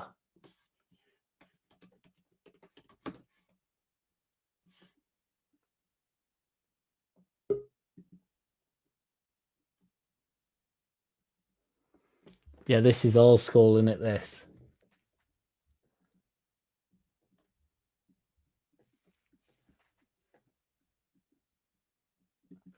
I recognise the. I'll try to show you the thing, but I'm on the wrong fucking thing. Get old boy back in here. Hey up, lad. I hope you're right. Hey up, what you saying? I've just got home. We're just on about old Yeah. Championship managers. Do you remember old Championship managers? Of course I do, yeah. Yeah, that was some game, wasn't it? Yeah. I'm busting for a piss, dude. I'm going to close it off, I think. So say bye to the squadron. Got headphones on for lot and that lot. Yeah. You brought not brought no chick back with you. No Chick-fil-A. No. Not me. Just for the darts thing, Broken Bridge A5 and Broken Bridge B4. So we did win tonight. We beat him and good lad. What we We like did. to hear. Yeah. But yeah, it's been good for my first podcast with you. Yeah. No, it's been a pleasure having you on. It's been a marathon. It's always a marathon on Thursdays, to be fair, 3.5 hours. We'll have to do an after game one though, because if you're ever if you just in Boozer or whatever, and I'm doing it live, just jump on afterwards. Because it's easier for me now, because I can just send you that link. Because I've paid for this StreamYard thing, so I can just literally link you and you just jump in. Yeah, just do that, and then I'll do. Yeah. Aye. Right, lad. I'm going to sign off because I'm going to literally piss my pants. So. Right. Okay. I'll ring you in a minute. All right. Okay. All right. I'll see you in a bit. Okay, I'll see you in a minute. All right. See you. All right. Bye.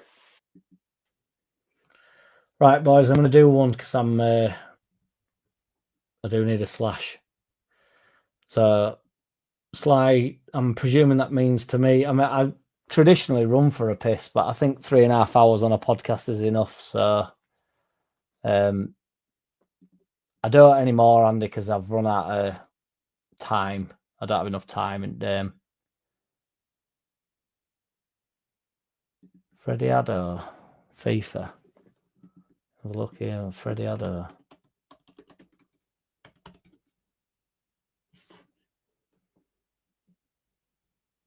I don't remember him at all, to be fair. 35 now, so midfield, the Ghanaian, the beast, them Ghanaians, aren't they? Oh, I do. Oh, no, it came up, Freddie, I do. Anyway, dude, yeah. Right, take it easy. Thank you, Mark. Cheers, AO. Get your comments in now so I don't miss any. Night, Dr. Cruas, legend. Legendary MVG. Thank you, man. Legend. I'm going to do a shit vid tomorrow, but I might jump on live for 20 minutes and just do like a little, I'll do that on Saturday maybe actually. But yeah, honestly, appreciate every which one here, as you all well know. Cheers, Ina. Shout out to Ming for the super chat. Shout out to Sean Rooney for the super chat. Legendary MVG for becoming a member, even though he is a member, but it all went tits up. Now he's a new member. Shout out to Ming59 for gifting out a membership. Shout out to my man Mark Bradley for giving out 10 memberships. And shout out to Dr. Curus for becoming a member. Absolute legend. Sunday, let's go, Brim. We'll be having a few beers for that game, big lad. So tune in. Cheers, Ina, as I say. Take it easy, CB.